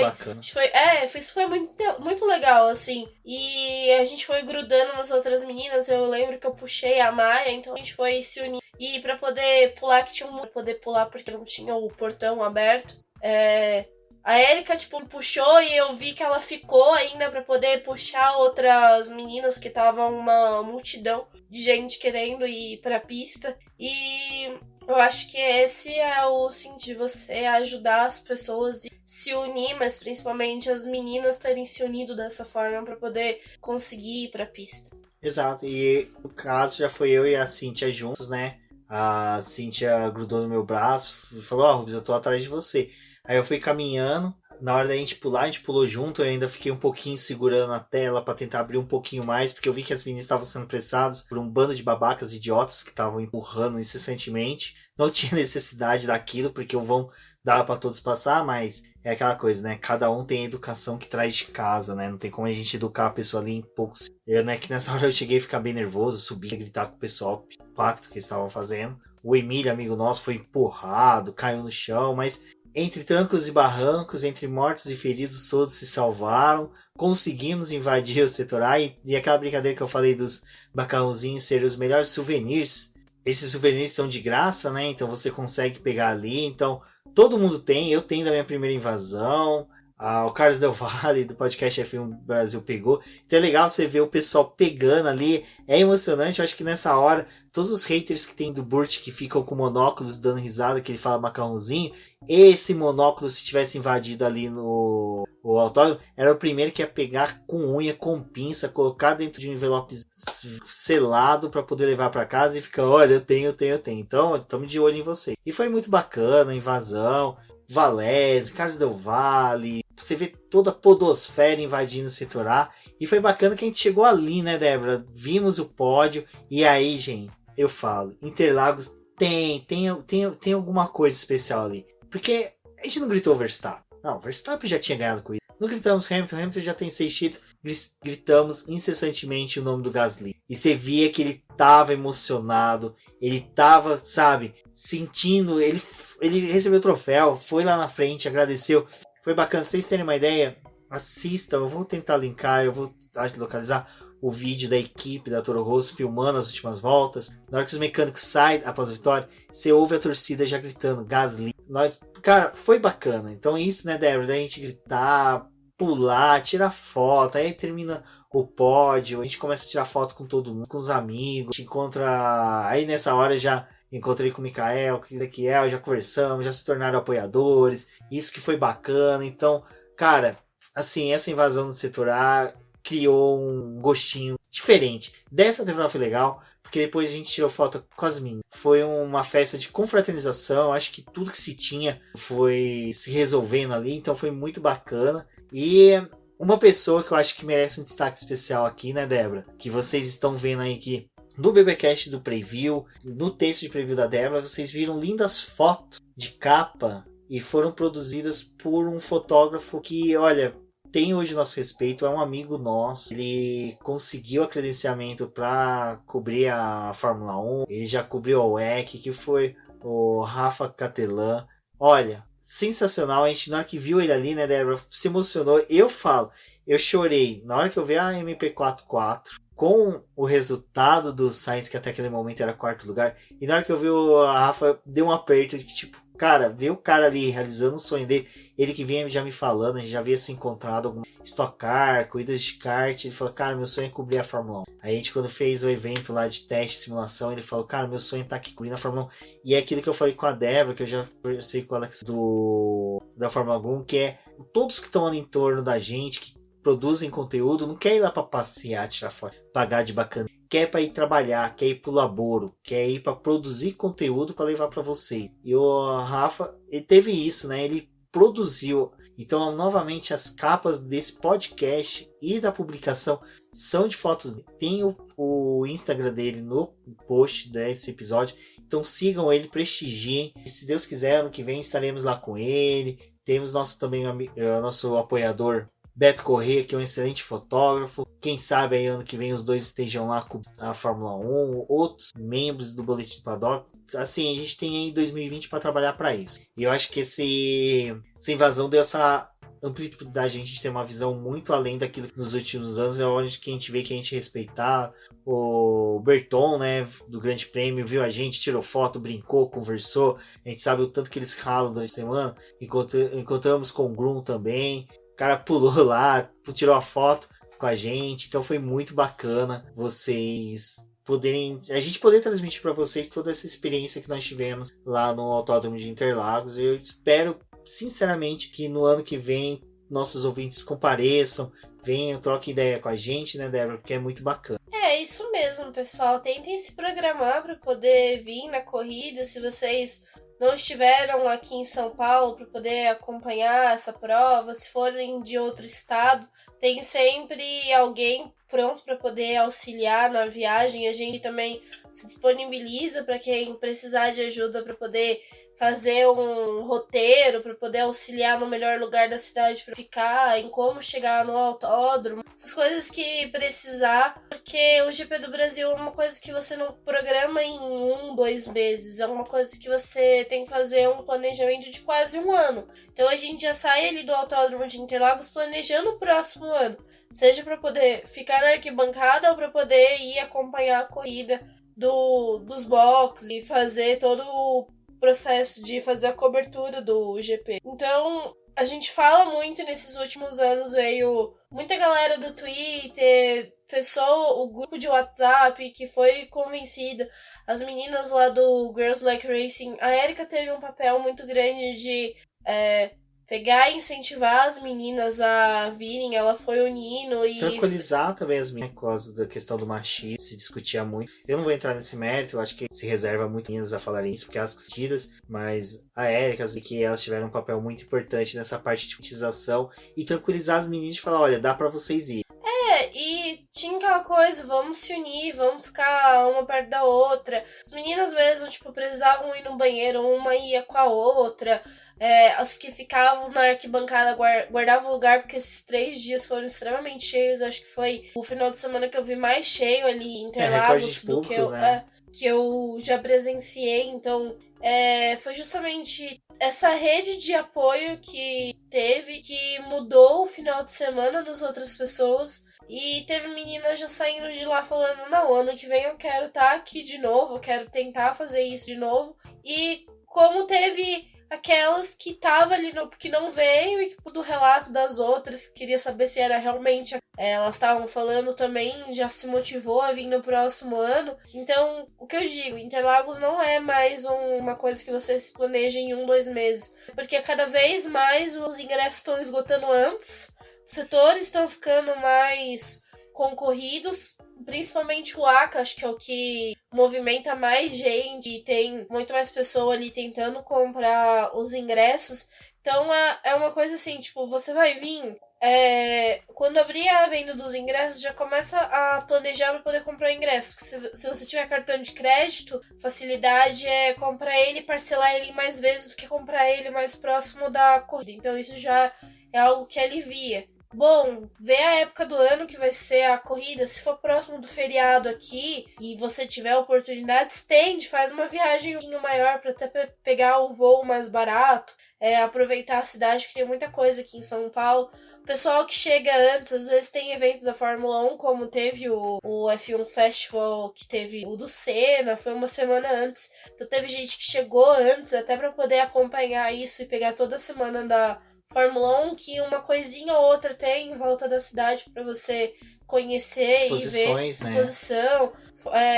Fórmula 1, aqui toda terça-feira, por exemplo, os museus oferecem a entrada gratuita. Então é uma oportunidade de conhecer a cidade, viver um pouco dessa parte cultural e conhecer outras coisas da Fórmula 1 também. Quem tiver a oportunidade, se planeje e venha no próximo ano. Exato, mas antes da gente já começar a aprontar pro ano seguinte, eu lembro que a gente estava saindo ali do autódromo, né? Já recebemos a notícia que estava sob investigação o Lewis Hamilton, em decorrência do acidente com o Albon. A gente não tinha informação ainda, estava muito esparsa a questão de que ele havia assumido a culpa. Quando nós estávamos lá na fila daquela lanchonete de Arcos Dourados, que eu não vou falar o nome do McDonald's para eles poderem patrocinar a gente, mas estávamos lá aguardando pegar nossos lanches para bater nossa fome, quando eu e a Cíntia, eu li a notícia de que Carlos Sainz havia sido pódio. Eu fiquei no misto, eu acho que as meninas perceberam que eu fiquei meio assim de comemorar, porque a Rafaela é fã do Lewis Hamilton, eu tava ali, eu tava meio assim, mas só que, cara, foi muito gostoso e frustrante ao mesmo tempo. Por que foi gostoso? O Carlos Sainz obtinha um pódio, largando de último lugar. Terceiro lugar para ele era algo assim, esplendoroso. Cara, eu me sentia como uma clarista, alma lavada, sabe? Tudo que a gente passou nos últimos anos, todos os transtornos estavam sendo exorcizados, mas eu fiquei triste. Foi a promessa do começo do ano, né? Tipo, vamos chegar no pódio, um pódio que não veio o ano inteiro e chegou no Brasil e teve essa virada. E eu vou ser sincero, eu quase chorei nisso, um pouco misto de raiva, de alegria, porque eu queria ter visto, eu queria ter tido a sensação de ver o Carlos Sainz no pódio, sabe? É uma frustração que eu tive, e foi uma coisa que na hora eu conversei com a Cintia, falei, pô, nessa hora o Zac Brown fez falta. O chefe de equipe, que é aquilo que a gente estava conversando agora há pouco, o chefe de equipe com culhões fez falta na equipe, que era a hora de ir lá bater na porta dos comissários, antes do Vettel, do Hamilton de pódio, falar, amigo, decide logo aí.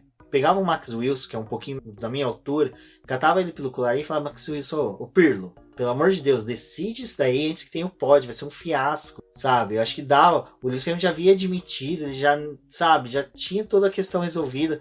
Pra que demorar? Pra que ficar querendo ver o videozinho? Um ouvinte do podcast F1 Brasil, do Roda com Roda, durante a live do Delvas, deu a ideia e falou que decisões, quando eu já mencionei isso, mas referente a Stock Car e Fórmula E, decisões referente à mudança de pódio devia ser tomada antes do pódio ser realizado, que pudesse mudar o pódio. É inconveniente, né? Não, ficou chato pra caramba. É o que eu falei, imagina que chato que não é você ter que mandar um funcionário da sua equipe bater na porta da Mercedes e falar, amigo, dá o troféu aí. É chato, é feio, sabe? Então, sabe, coitado, o Carlos Sainz não pôde comemorar, sabe? Todas as vezes que a gente for ver foto do pódio do GP do Brasil de 2019, vai ser aquele pódio com o Lewis Hamilton ali, não com o Carlos Sainz. Então eu mesmo, sabe, eu realmente achei que foi uma cagada monumental dos já comissários. Não ia passar na TV porque a Globo tinha cortado o pódio. Então pra que não demorar mais uns minutinhos, já que não tava transmitindo mesmo? Ai, vamos decidir aqui, vamos manter o que é certo. No final das contas, o Hamilton foi pro pódio, estourou o champanhe, e aí o Carlos Sainz não pôde nem participar do pódio.